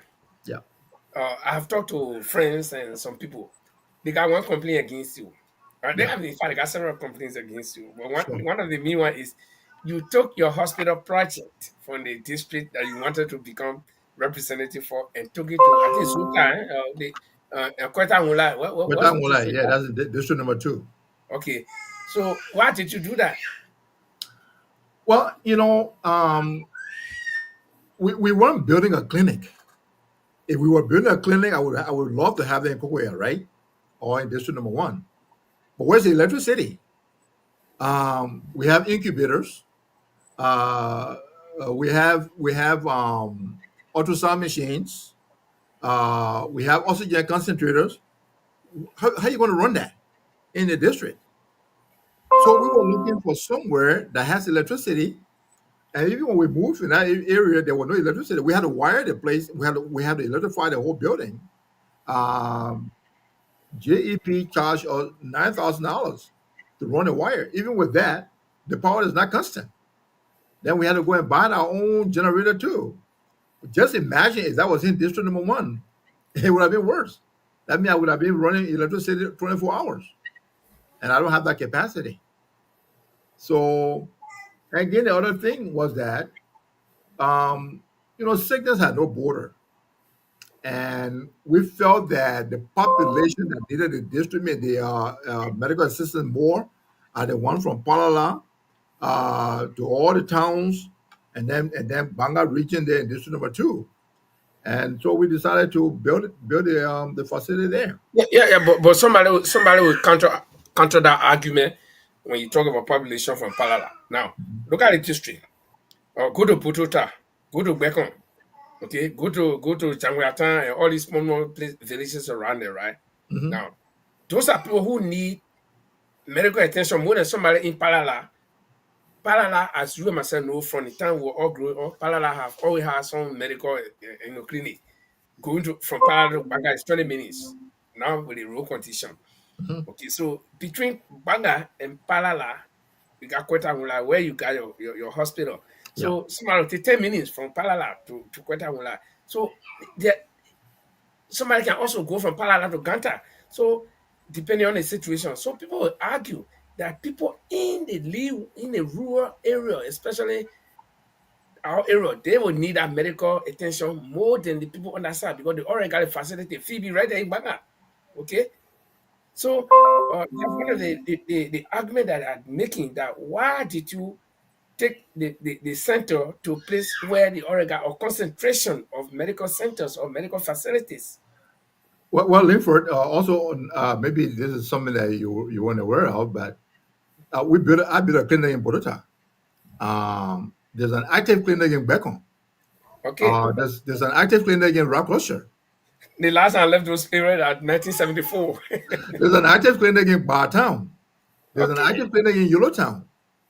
Active in Zoeta, in Zibe, in Palala. So they're not left out. They're not left out at all. But I'm talking about the detail, the intensity of our service.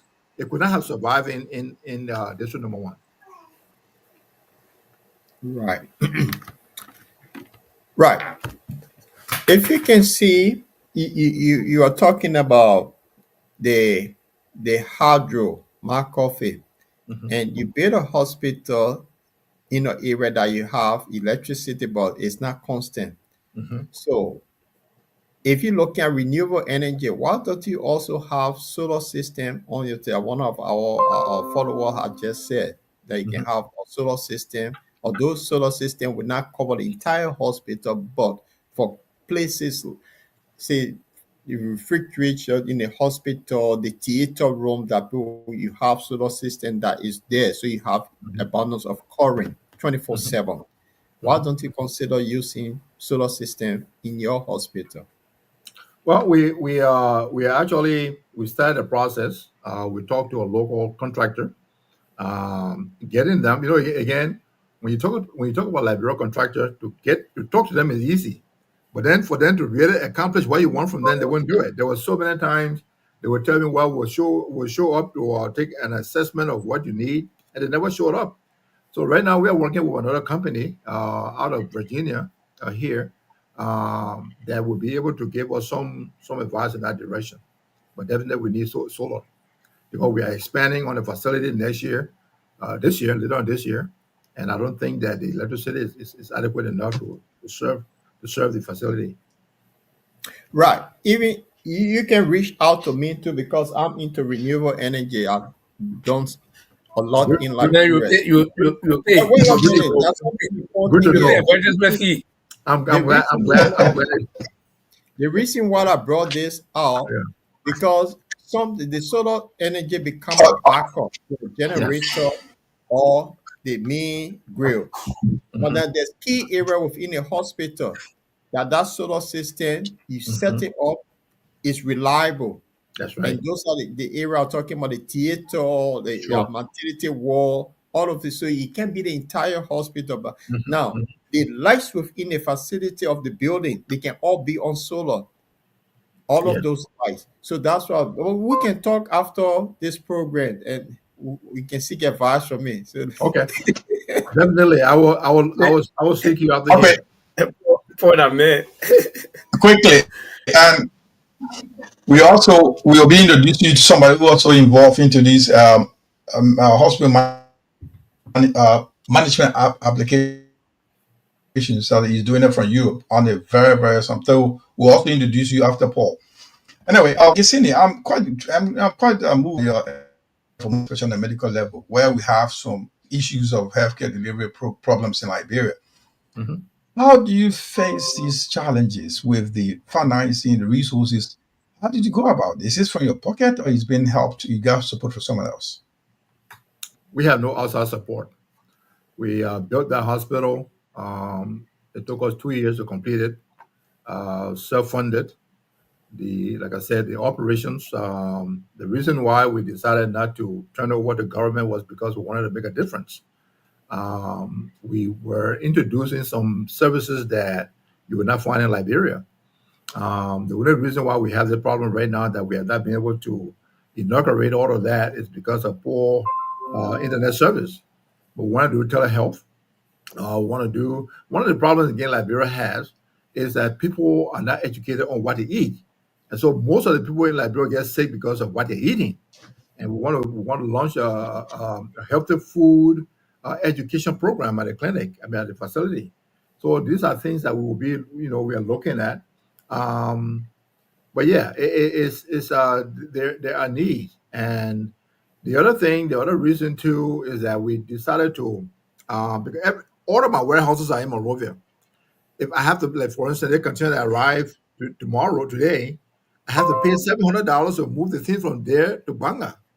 And instead of doing that, and I have to distribute them to people, I just want to bring everything to Banga and store it at the warehouse at the hospital.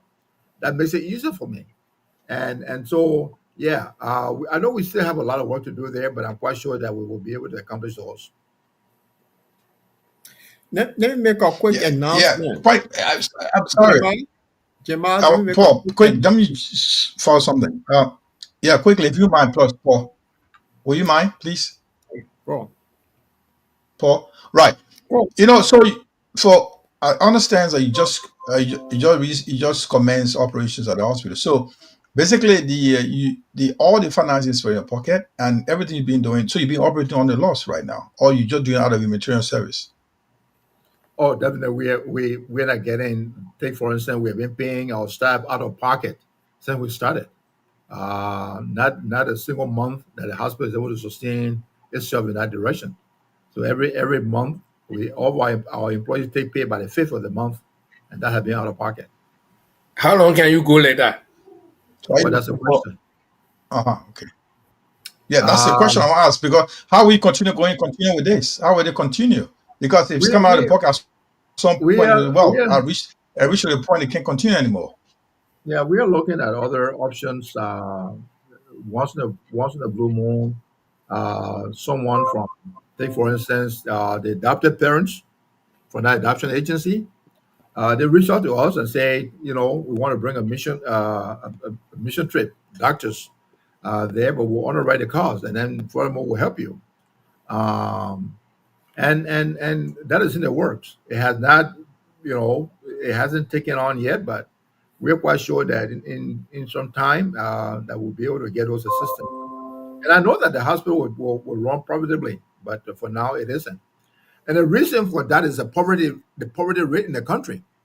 Take for instance, somebody will come a whole delivery for also deliver one person that's about what $20, but they beg for $10. I mean, you can't sustain a hospital with that kind of money. Um, Someone that is sick would rather stay home and get well, and they don't want to go to the hospital because if they have $5, they think about how to eat them, tomorrow. So those are some of the challenges that we face there. We are hoping that when the economy improves in Liberia, people will be able to invest in healthcare. But until then, we have to do this. We have to make the sacrifice. Hmm. But have you made any attempt to reach the government for this kind of subsidy until you can stand on your feet? The government, because government is prioritizing healthcare as one of the key issues. If you put your finances in the private sector, I mean, as a private individual, will you reach out to the government? Look, we want some help from here. We'll do the rest from this. Have you made that effort so far? Well, yes, it just didn't work. The government was more interested in getting supply from us than they were in helping. So that's it's a complicated thing. But again, we don't hold anything against them. We'll continue to supply them, the Ministry of Health and hospitals and clinics until things really get difficult. Then we will see what to do.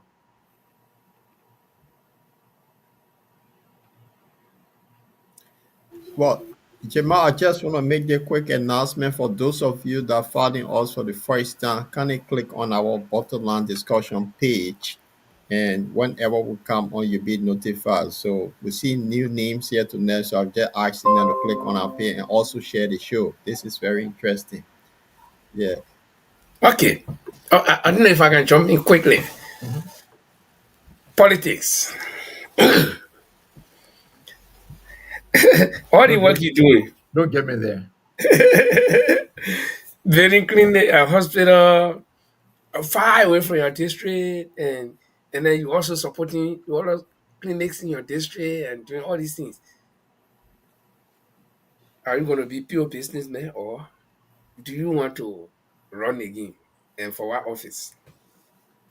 Unless I want to divorce from my wife, then I will start looking at politics. But no, I mean, then for all seriousness, we cannot do it without we cannot live without politics. Mhm.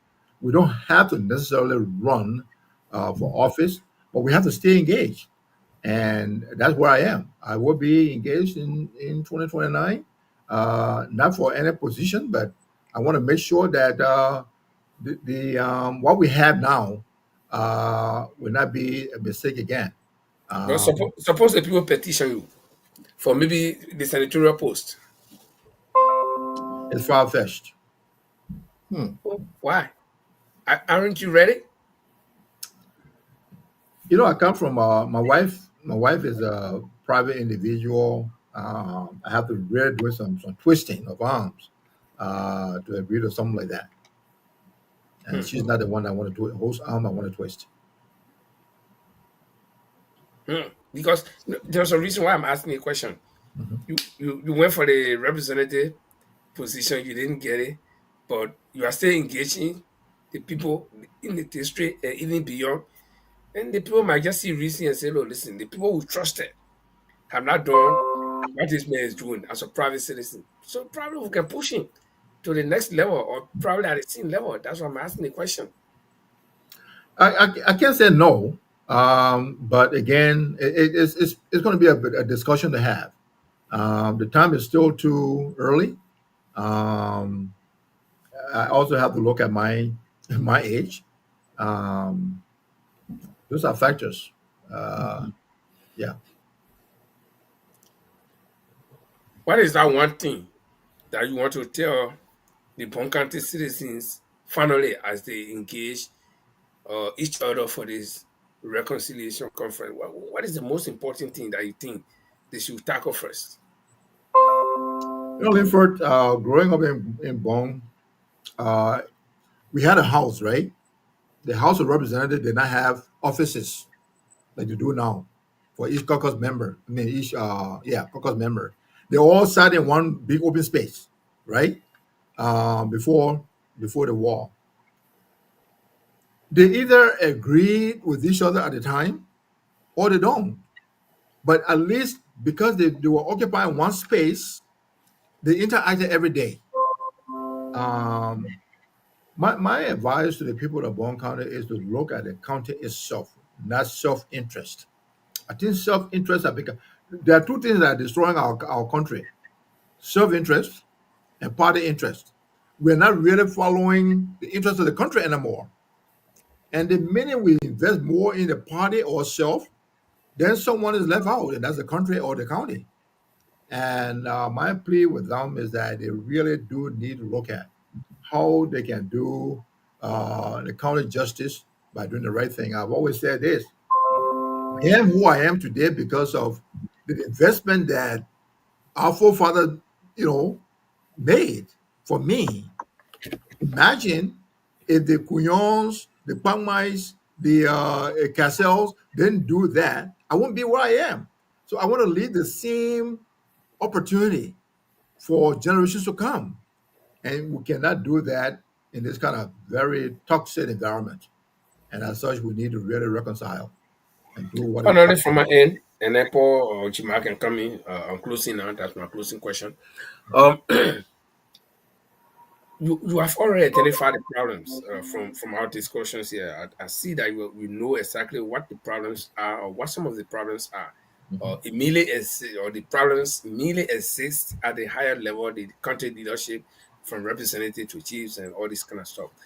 Um, if you have the opportunity and you are a member of that planning committee or the executive committee or whatever it will be called, to be able to engage these people at the top leadership level individually, to explain to them or to try to convince them to be able to come under one umbrella, do you think you can do that?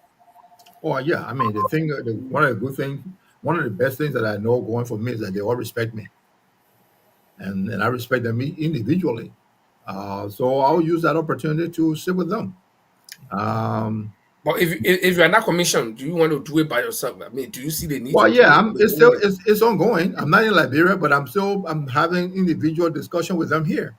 Great. Um, to make sure that we embrace something that will best serve our people, and that's my daily conversation with them. Okay. I think that's it for me, Paul and Jima. Well, the thing is, you said something that caught my attention that politics is quite important. It's our daily life. We Mhm, can't do without it. mhm, I just want to pick your because you ran before. I just mhm, want to pick your mouth on this. There's a new group that just came out, a political party called CMC, and they based on building bridges and all that. You have hospital and other things doing in Bond County, mhm. and now you doing it out of your own pocket. At some point, you go very low. If the people of your district decide to carry you, you accept it. I mean, at some point, because where you invest, you need to get your money back in return. What do you make of this thing that will be $1 million breach, and then vote for us and we let it go free? How you see that? You know, Very good question. If I have one concern in Liberia right now, it has to do with electoral reform. Uh, I'm worried about the next election. Quite honestly, I'm worried that it will be undermined by violence. I'm worried that it will be undermined by greed on the part of NEC, um, and several other factors. Those when I ran, I was not really running campaign based on what the community needs and go there and promise them I'm going to do this for you. No, I was trying to tell the community that uh, these things will come and we work together, because in order for you to really encourage the community, they have to get involved. They are the end user of whatever you're doing. And so if Yeah. they're not involved with it, they would never get anywhere. And so that's my take on things. Um, I will continue to do what I'm doing, and even after if there's another campaign, I will still do what I'm doing right now. But again, we have to put aside this thing about understand this though. Every campaign time is when all projects are all over the place. People building schools, they're digging well, they're building clinic, and all of that. But that's not how it's supposed to be. Exactly. It tints our democracy. Well, I just want to throw that in there because you rightly stated that 2029 it will be ugly, and the way things are, because people don't. I don't think in Liberia we understand what is democracy. Because if you say No. going to pay me hand pump, if I use all of my money to pay hand pump, I'm elected. That's what Hmm. happening in the house today. You Hmm. elect those people, they don't have your time anymore. They That's right. rake money from the country and you don't benefit. That's So right. electoral reform, I think, because we're going to have about 26 party come 2029. Everybody want to get in there. Hmm. So if we can have some sort of uh, uh if they put tag or hard tag on political party for Yeah. that, you should have maybe $5 million in your account, that then you are limited with maybe one, two, three parties instead of Hmm. everyone that Hmm. come with something. So get Hmm. Hmm. put high price on each of those That's parties right. and the That's right. membership. That will stop all of these things that, oh, I could, because I live in the UK, I could save all my little money, go pay Hmm. him for people, encourage them to vote for me. In the end, I go drive around $80,000 car. That's What I right. never $80,000 car before. Yep. So I mean, something that we all Liberians need to look at. I think Hmm. is what happening is just wrong. Yeah. We have a president who are of age that may not want to do number thing, but he ran $1 million bulletproof car. So where Yeah. are we heading? And now you have a hospital, you struggling. That money could have gone to your hospital, the people in your community benefit. Our leaders not looking at it. So where are we Hmm. heading? So I agree with you that I don't Yeah. see any 2029 will be more chaos. Yeah. Well, hopefully we hope that people will put on that thinking caps and you know stop whatever would have happened. Mm. It's I mean things can change for the worse or for the better. Yeah. But Mr. Garsinii, we would like to say thank you very much for coming. A Uh, you pleasure. know, it was impromptu. I just took a phone and I texted you and say let me see if he will come, because it's very difficult to get a lot of people. But you Anytime. are always willing, and I think this is one quality of a leader. Somebody who wants to be a leader, because you should relate to your people all the time. And this is one thing that we're discussing just before the show started, where Okay. people get elected. I mean, time for campaign, you stand in front of 1 million people to talk. They are not shy. They are not nothing holding them back. But when they are elected, then that barrier comes, and then they say, oh, they are on the canopy of being shy, or Hmm. the Hmm. person can't talk, the person is this, you know. So, but like you, every time we reach out to you, you are willing to talk. Not because you just want to talk, but at least you come and make sense Yeah. and actually discourse. So we want to say thank you. We hope this will Sure. not be the last time. Maybe the next time we'll talk to you will be solely Friday will be about your hospital, how you helping the people will not bring no politics out. Or maybe when your Bong County meeting, I'll not be there. When you're finished, then Yeah. we discuss it. What all happened there, and how you succeeded or how you failed. Yeah. So it was good that you were able to respond to us in a Thank very, you. very short time. And we are happy that you were here. And Mm. we hope this will not be the last time. Paul, you got any Mm. final word for Mr. Garsinii? Yeah, I just want to say thank you, Mr. Garsinii, for joining us today. It's good Mm. to hear your side of the story, and we will invite you because you ran before, so we know you're a politician. We'll invite you so we can talk on politics at some point. I Okay. mean, and have that discussion because Mama Liberia sometimes it's not in noise, but at some point this year will be on air in Liberia. So Mm. we Mm. want to tell people, educate them in a way that they will make sound decision to vote instead of Exactly. somebody build some lay hand pump, you get them in, and they don't have that. So we'd love to Mhm. have you another day to have a discussion. Thanks for being Sure. with us. Thank you, Paul. Appreciate it. Therefore, thank you. I appreciate the time. I will Thank you. get your details or link for so we can talk behind the Yes, scene please. regarding the other project. That's fine. That's good. Okay. Yeah. Good night, gentlemen. Good night. Yeah.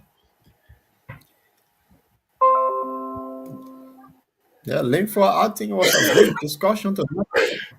Well, yeah, it was a good discussion, and we were very happy that at least he addressed the issues. And I've been trying to get to all of people, powerful people in Bong County, but people will not want to come. And it all boils down again, Paul, to the same thing we're talking. When you are not doing good for your people, for you to appear before them, it's hard, brother. Yeah. I'll tell you something. No, but if you're doing good, my man, you'll be willing to talk to the people all the time. You'll be willing to be around the people because you know that they will welcome you, right? They will welcome you. Mhm. And Jima, with all your tough questions, he, the man that came from Liberia, the man, you gotta tell us. In fact, the last 2 to 3 4 minutes, we put on Jimaya. We put you on the table.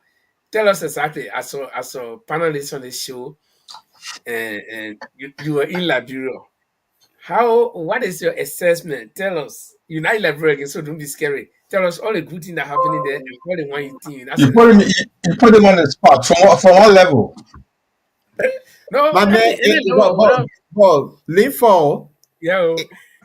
you didn't observe something. This Uh, man friend say on the same page they yeah, become that one, government defender. So that's yeah, I'm surprised because the man came from Liberia and then the man.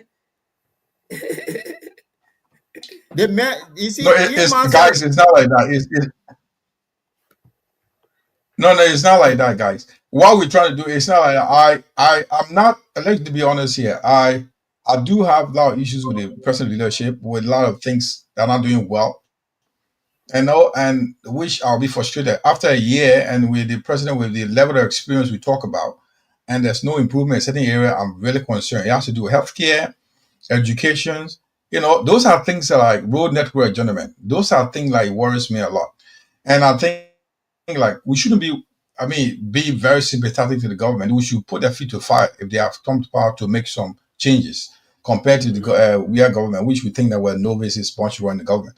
But when it comes to some practical issues, I just want to be straightforward here with the issue of talking, the president talking. This guy's not talking type. You knew the election time. He didn't even speak. People were speaking for him. You know, compared to Yeah, he no, was even no, better that than one George, I will give it to who him. not even had the time Uh, to speak because he was struggling yeah, to speak he English. doesn't You know, have I'm that sorry for strength that. to speak. But I'll there was give a that one to problem him. like the president speaking English. You wonder, go on. Sorry. Yeah, I said I'll give him that one. Even the Yeah, and speaking. we also aware that the president is not. Yeah, and I just want to ask something to you. You know that medically he has some medical issues. We all know that. He's not a guy that will be talking for hours and hours. We saw that when you were standing at the inauguration speech, when you're giving inaugural Right. speech. What happened? So we know those things. So keep pushing for something that I don't know. You kind of embarrassment you guys want to put up here, but it's a talk show. It's part of the game. I understand your position, but honestly speaking, if you look at my assessment like here, yeah, things are moving very, very slow. I mean, very, very slow on the government side. They are not moving as you expect. Like I've said, I was disappointed with the healthcare delivery. It's very, very not what I expect. And The school system stay the same. Too many substandard high schools in the country, elementary as well. And I expect these things to be improved. Those things are not going. It's not going to happen overnight. We expect the government to take some, some rigid measures to really review some of these schools that are running the country. Man, you go to some communities, called high schools. They don't even have windows. Man, they're like almost like they don't have windows. High schools, so in the community at the back of the house, 2-3 buildings. You can't even put your pets in there to keeping children in there to go to school. Now, those are things that I don't know what the government is doing. Go to hospital clinics. Don't get sick in Liberia, man. You have issues. What do you go to? You're overcharged by private clinics. Government hospitals don't have medications. Doctors are taking, I don't want to accuse, but they're taking that most of them got private clinics at home. So where are we leading to after a year, almost and a half? So that's my disappointment with the present government. So with the level of experience, the present government would have, they were in government before, they would have done better. Those are priorities they were looking into. That's when it comes to other area like how do you say it? Road network is very, very slow. Like Paul, you were there from Freeport to St. Paul Bridge. It still have not even passed the time was they have not passed Belima. That's not past Belima. So from Freeport to St. Paul Bridge should be four lanes. Issue is I think one guy called John Ubote is running that company to lay road from there to St. Paul Bridge. At the time was there. Yeah, it's not past Belima. So when are you going to get the Belima? We're going to rainy season. And this is why the president passes to go to his wife's farm. So where are we coming from? Let's forget about he go to the farm now. Other networks around the country, the other roads network are not going well. So I'm not 100% in. I really don't favor what's happening. But like Paul always say, it is what it is, like Liberia. But when I say sometimes you think like I favor government, also sometimes we got to give them some time. But you see, how much time should you give them anyway? So that's another question. But anyway, so far that's my assessment of the country. Yeah, Do I still look like I'm a Unity Party supporter? No. No. The thing is, he made a valid point. But you see, somebody who shy away from telling us what they will do, they ran away from it. So we cannot hold them on it. But it's the person who sit on a mark and have an interview from all sectors, the Seymour Freeman. I gave example, the Alexander Cummings, you get the Taiwan Gonglo. They will tell you how more, but they tell you the way they'll do it. But the one that shy away from telling us what they will do, that the one we put there. So now when you see when the corona came, there was corona in Liberia. We could not address the nation that look, there will be issue here. The issue is national issue. This is where the president stepped in. He could not say it. Now we have a situation in a crisis in the world today that economic hardship is all over the world. You don't expect finance minister to talk. Their gaffer say, "I'm gonna go pray." This is where the president stepped into the authority to my people. This is what we're going to do because this is. You just thought you're not everyday thing. That's my point I'm making. So the people who shy away by telling us what we do, we elect them, and the people who tell us this is how we do it, we ignore them. So this is why now, because we could not do anything, he started singing the music, the buka, dancing buka, and going to the studio making music. Now we get the other 80-year-old man who didn't say anything. Today he ran $1.1 million car for his own comfort on that particular road because when he go into a West Farm, they sit on that if it bouncing, that all sponge, so he wouldn't feed it. This is the prompt. If you are talking to the people, then you say, yes, I understand what the people going through. I will not buy that car. But because they could not tell what they would do, we end up with this. And that's my point. Okay. Yeah, I got you. But you should also understand that when you leave for give me 1 second. When you're in the during the campaign and stuff, you make too many statements. When you get to the seat, like when you visit the ballroom and tell you this is how it is, your whole feature change, your statement, you don't make those utterances anymore. And he's that guy that will hold on to something like he seems to be quiet. A good thing I would tell you, probably may sound ugly. One like thing I love about that president, he suspend you, don't bring you back. He will suspend you, don't come back. I don't know why he's doing that. Nobody talking about that. He got lists of people suspended, they don't come back anymore. You don't get the reasons why they were suspended, they're not investigated. Any position. That is turning position No, no, because he's no. suspended. You know, those that could not declare the assets, he got them suspended. I mean, up to now, nobody heard of them. So that's the end of the story. I like that. That That's the thing, thing I like. that story they came out with, it was just to cool tension. They said they suspended, people still working. You ever hold it again? It was just to divert. Well, About 400 no, plus people. for me, what I do know is that governance is something physical. You know, you can't govern in secret. If you're doing it good, people will see it. If it is not good, people will also see it. So, you know, like somebody always say, you can't get pregnant from the back. Woman can't get pregnant from the back. You deny, but you can't finally. But you know, we all like Jima said, we all pray that everything will be okay with the government. I mean, this is a government. They're doing something too. They're doing something, but maybe at a very slow pace or whatever. But no government will say that tie their hand and just put their hand between their legs and say they're doing something. But what are they doing? That's the question. They will either be doing corruption or doing development, but they're doing something. Something. Yeah, that's people go to work every day. Yeah. In the morning, they No, go to work. yeah, live for. The thing about it Yeah. is like this frustration most of the people live for is that if you look at the past record of the present leadership and say that coming up to a year and a half, nothing has happened since he came to power, that's the frustration. Because they Yeah. knew what they could do when they come back. That's the frustration. Compared to George Weah, they are not the one that like they didn't know what they were doing. And when they came there the first 6 years, they managed to, I need the second term. That's why people say begin the second term, they will do better than what they didn't do before. But now the old man was there for 12 years as vice president. People that are in the government and like Grace other people, except Mama Kabeye, but the rest of the people were serving as key ministers, key positions. Grace all his life been working in government. I mean, most of his life, but he did most of the thing in government. He been in public service. So other ministers as well.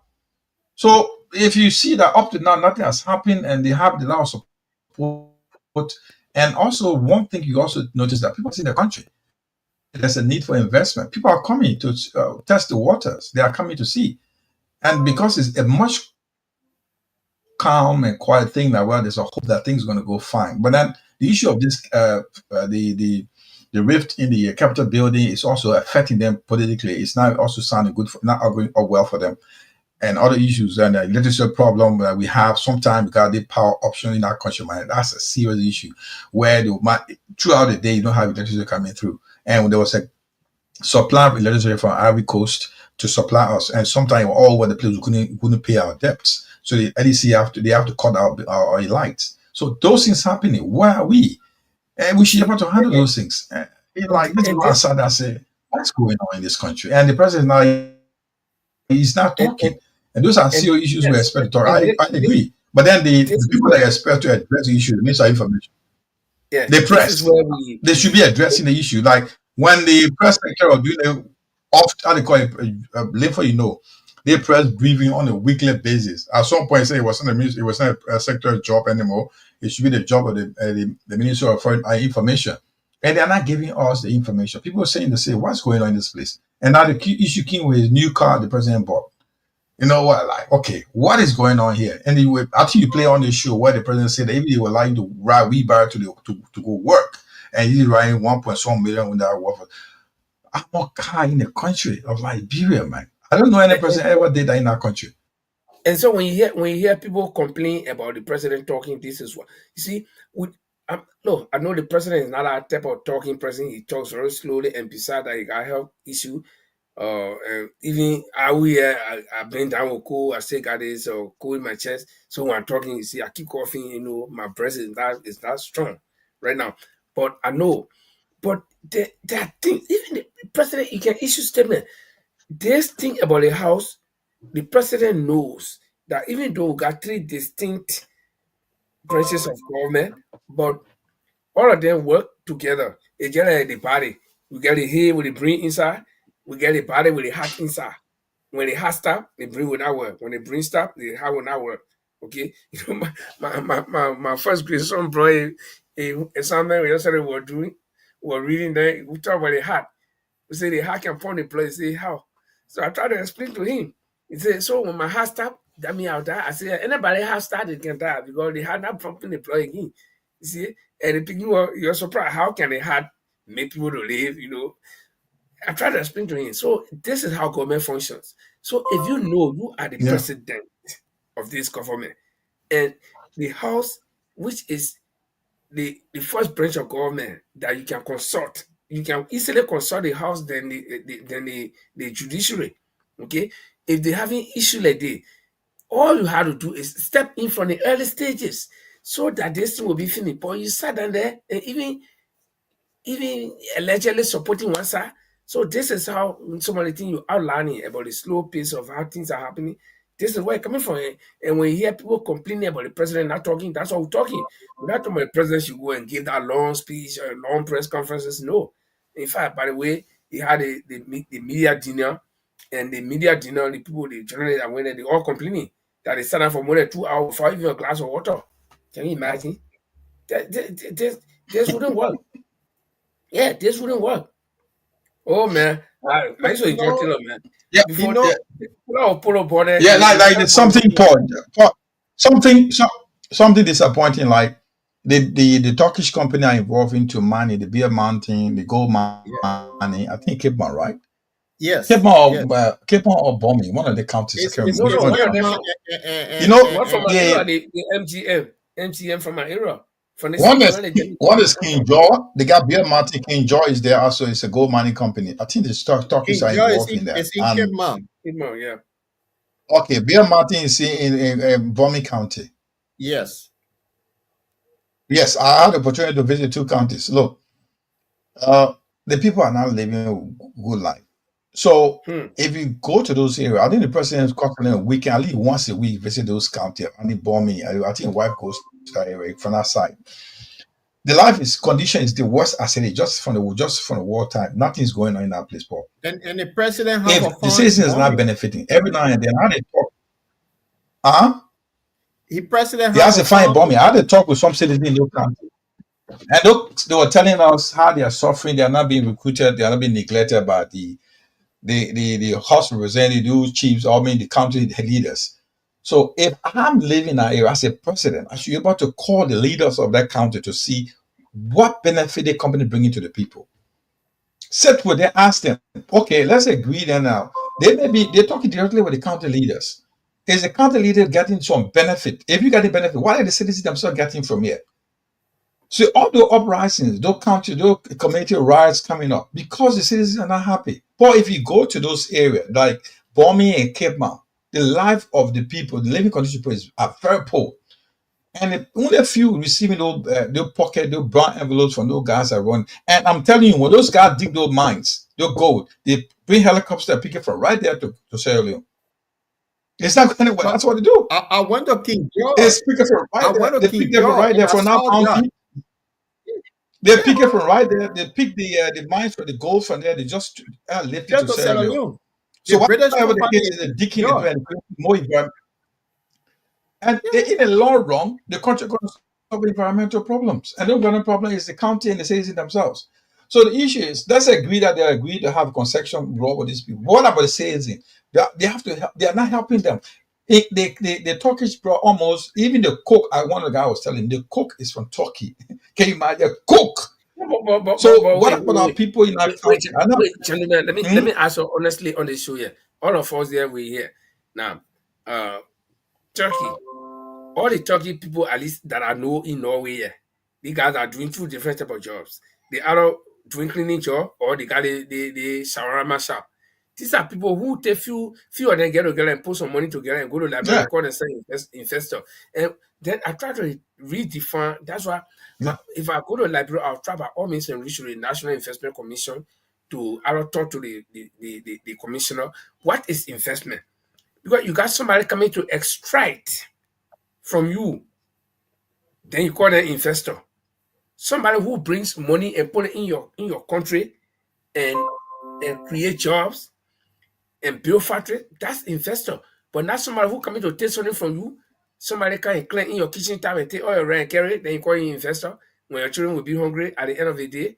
So and the Turkish people who selling shawarma and they got the Yes, Afro this and one, thing you're right. right. The thing about it is like they have some rules. I know Yeah, you are right, Linford. They played. They those guys work was they bring according to work according to the books, what in the rules. But you know who received the benefit? The leaders of the county. Yes. That's the problem. They will Yeah. tell you like Nimba County benefiting a lot from them because they put a fight. That's why I like people of Nimba. Therefore, they say, look, if you bring this thing to Nimba Mountain, you're doing this thing, we want to get the benefit. That's why they did in Nimba. And now, if you look at Ganta, probably been away from Ganta. Ganta is boosting because of those things. And the people are employing the Nibanis. They are not doing that in other counties. So the leaders of those counties, I don't know what they are doing. They are not fighting for their citizens themselves. And the president, the leadership should be asking, are the citizens benefiting? Are they getting what they should be getting? No hospitals here. The only hospital in the whole of Cape Town is that St. Timothy Hospital. Paul, I don't think you want to go there and see the facility that hospital look like.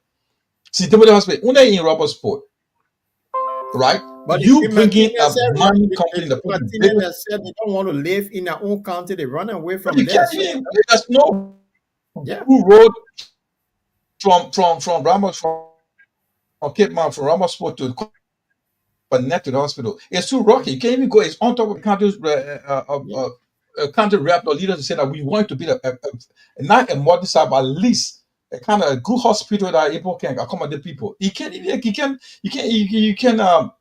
have a proper inpatient hospital. I mean, a facility for the people in that place. So go to high schools, go to other road network. The same road, except now they're trying to connect road network to bit by bit with Cape Town. But go in town, Robertsport is as it was before the war. Except some citizens from outside trying to build their own private homes in that county, in the city, around the places. So the thing is about the leaders. Still, we talk about those leaders within the that get to between the leaders and the people. Those But, community leaders and the Jamal and people that are in the Linford, house, they are not doing well for the people at all. And the president is Jamal seeing and that he's not Linford, doing anything. It's a sad story for him. It's very sad. Liberia goes nowhere and we're not heading anywhere. The reason I keep seeing the thing here, but I say it, but people say my whole view, that whole constitution need to be suspended. That's the only way Liberia will ever be straightened, because if you have a lot of greedy hunters that don't care for the people, will not go anywhere. This is the fact. You got a bunch of criminals in the house that receive 2 vehicles, 45,000 each for the 6 years. And then after they pay 3,000 now or 500 to buy the vehicle for themselves. Is that and we expect the country to move? That's the people we sit with the concession area. They will give them brown envelope and they don't care for the people. Look at the incident that happened in King George. The shooting of those police people were proud to shoot those people. Nothing came from it. They said the report still coming. That report have not been concluded yet. So Well, who all I support? can say is that all of the things that built up to the civil war with High Liberia, they are all happening, and people are under this illusion that nothing can happen in Liberia again. The people now want to fight war, this and that. Let me tell you, somebody just start people fight war. You don't even need to train people now, sir. You don't gotta go to Buffalo, go train anybody, or Libya No, to go train anybody. live But for they all are looking there and they're doing the same thing with impunity, thinking that nothing can happen. You don't know. Nobody knows. Nobody wishing for that, but nobody knows what can happen. live for. You are so right. There's some director of finance lately was shown on the social media. There's little land dispute. That just little land. Yeah, Just when the guy tell slapped the man, the man, because he get authority, somebody that can burn him. He slapped that old man. The old man fell on his back because in government he got the position. The old man don't have anybody to fight his case. And not only that, he went through the old man's son went to jail too. it's something that spark out in Liberia. You see the hatred that man children carry. So these are the things that people talking about in Liberia, and they don't care. Yeah, you know who I am? That's the situation in Liberia. You suffer But you suffer the Kematinian because of your own greed, and then something spark up. The very people will say, no, enough is enough. So it's actually sitting on a town bone. You read Linford?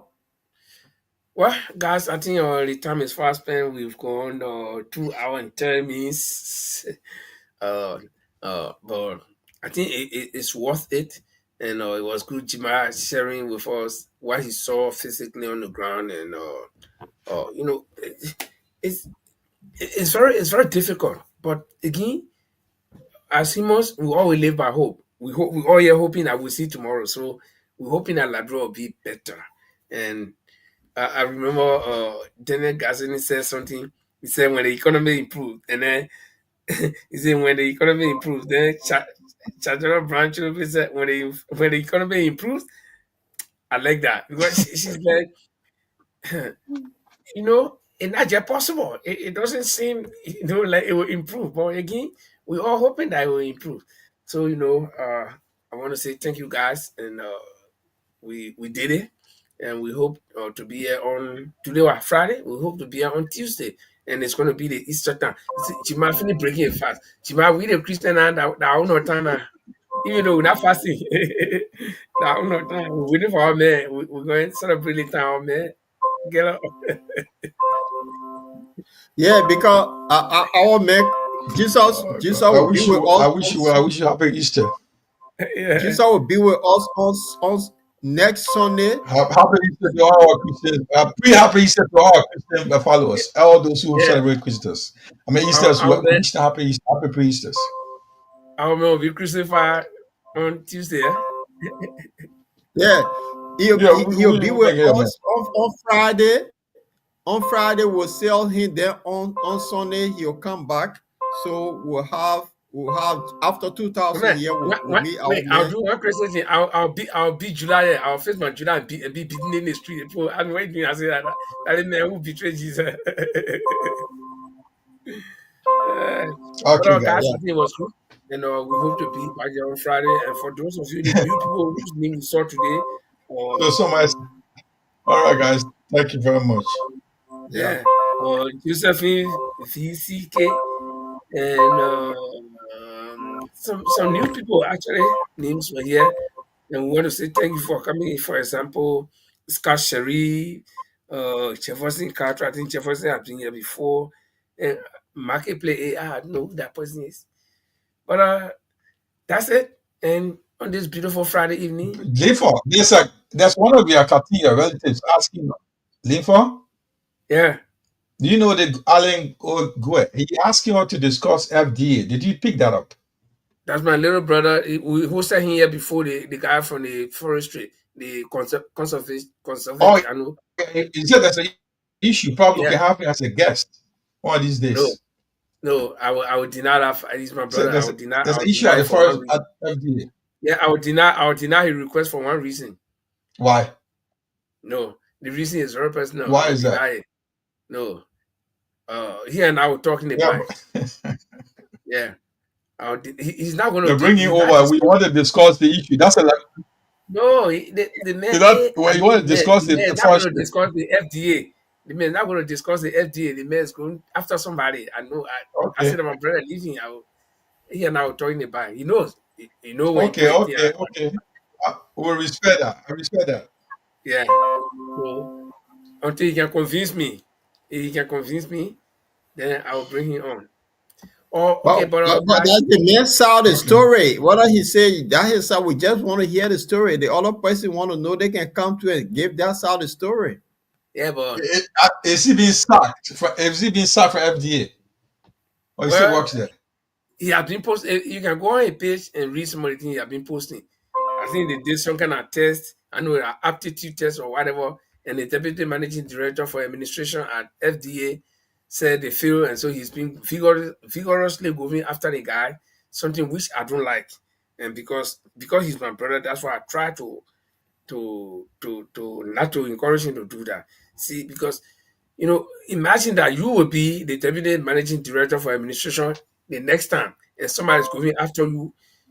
Because we all know But administrative in procedure. case the person in the wrong, they did it dismissing wrongfully Yeah, because but they why you want can't to. go to the court? They apply for that courthouse. But No, in but Liberia, the problem there's a lot of injustice. A lot of injustice going on, Linfa. exactly. There's What a are you lot of talking Yeah, but about? injustice going on. there Who is like that injustice courthouse there. He expressing what hurting him. That's all. Okay, so My I man, say bring no. the man on. So what I you say making no. the thing I'll not bring the man on. a fanatic cover who a lawyer can go to court, he not getting justice, then some common person. What wrong with you live for? I say the man will not come on until the man can convince me, right? Then it So I will say, push the deputy managing director to come and clear his side of the story as well. Exactly. Because if you present a case, we will also encourage the man who is being accused here to come and clear the side of the story. And not because he carry your last name, doesn't it deny the him damage coming should on the have been done platform. already. But you get the chance to come and explain himself. There is, Sorry? we gotta be careful about libel and slander, right? So, No. If I came on No, a he's not. show He and said making something a from my statement. heart regarding somebody, it got nothing to do with you live for. no, but when you facilitate it, We are suppose not somebody want accusing me him. to He making a wait. statement. We are not. We I want to be shoot there somebody. making I our own want to shoot statement. somebody that's always passing on the mirror. I want to shoot a guy, but your horse right there in the mirror, so I can stand and say, "Mama, give me 10 stand right to your veranda. They got a pastor and shooting." So you No, facilitate the crime. not that scenario does not work yet. The man, somebody got rid of him from a workplace and he saw something he want to say it. Yeah, he said it. It made a guy who got rid of him. That's yeah, the man can't explain his side. Therefore, you're not doing justice to the brother. But I say I would deny the Therefore, man you're until not he doing can justice convince to the me. brother. Give the brother a chance. Yeah, I would deny him. I would deny him until he can convince me. Then we can bring him. But you're not because he made request. So no, I would deny him. Sign and seal. Good night, guys. So, Yeah. Angela Brown said, "So you like Gila?" Eh? What she Yeah, say? yeah, we're not What doing you it like, like Brown that. say?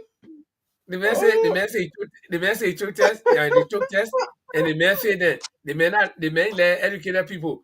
Oh, why? But that's a good story to discuss. And who's this guy?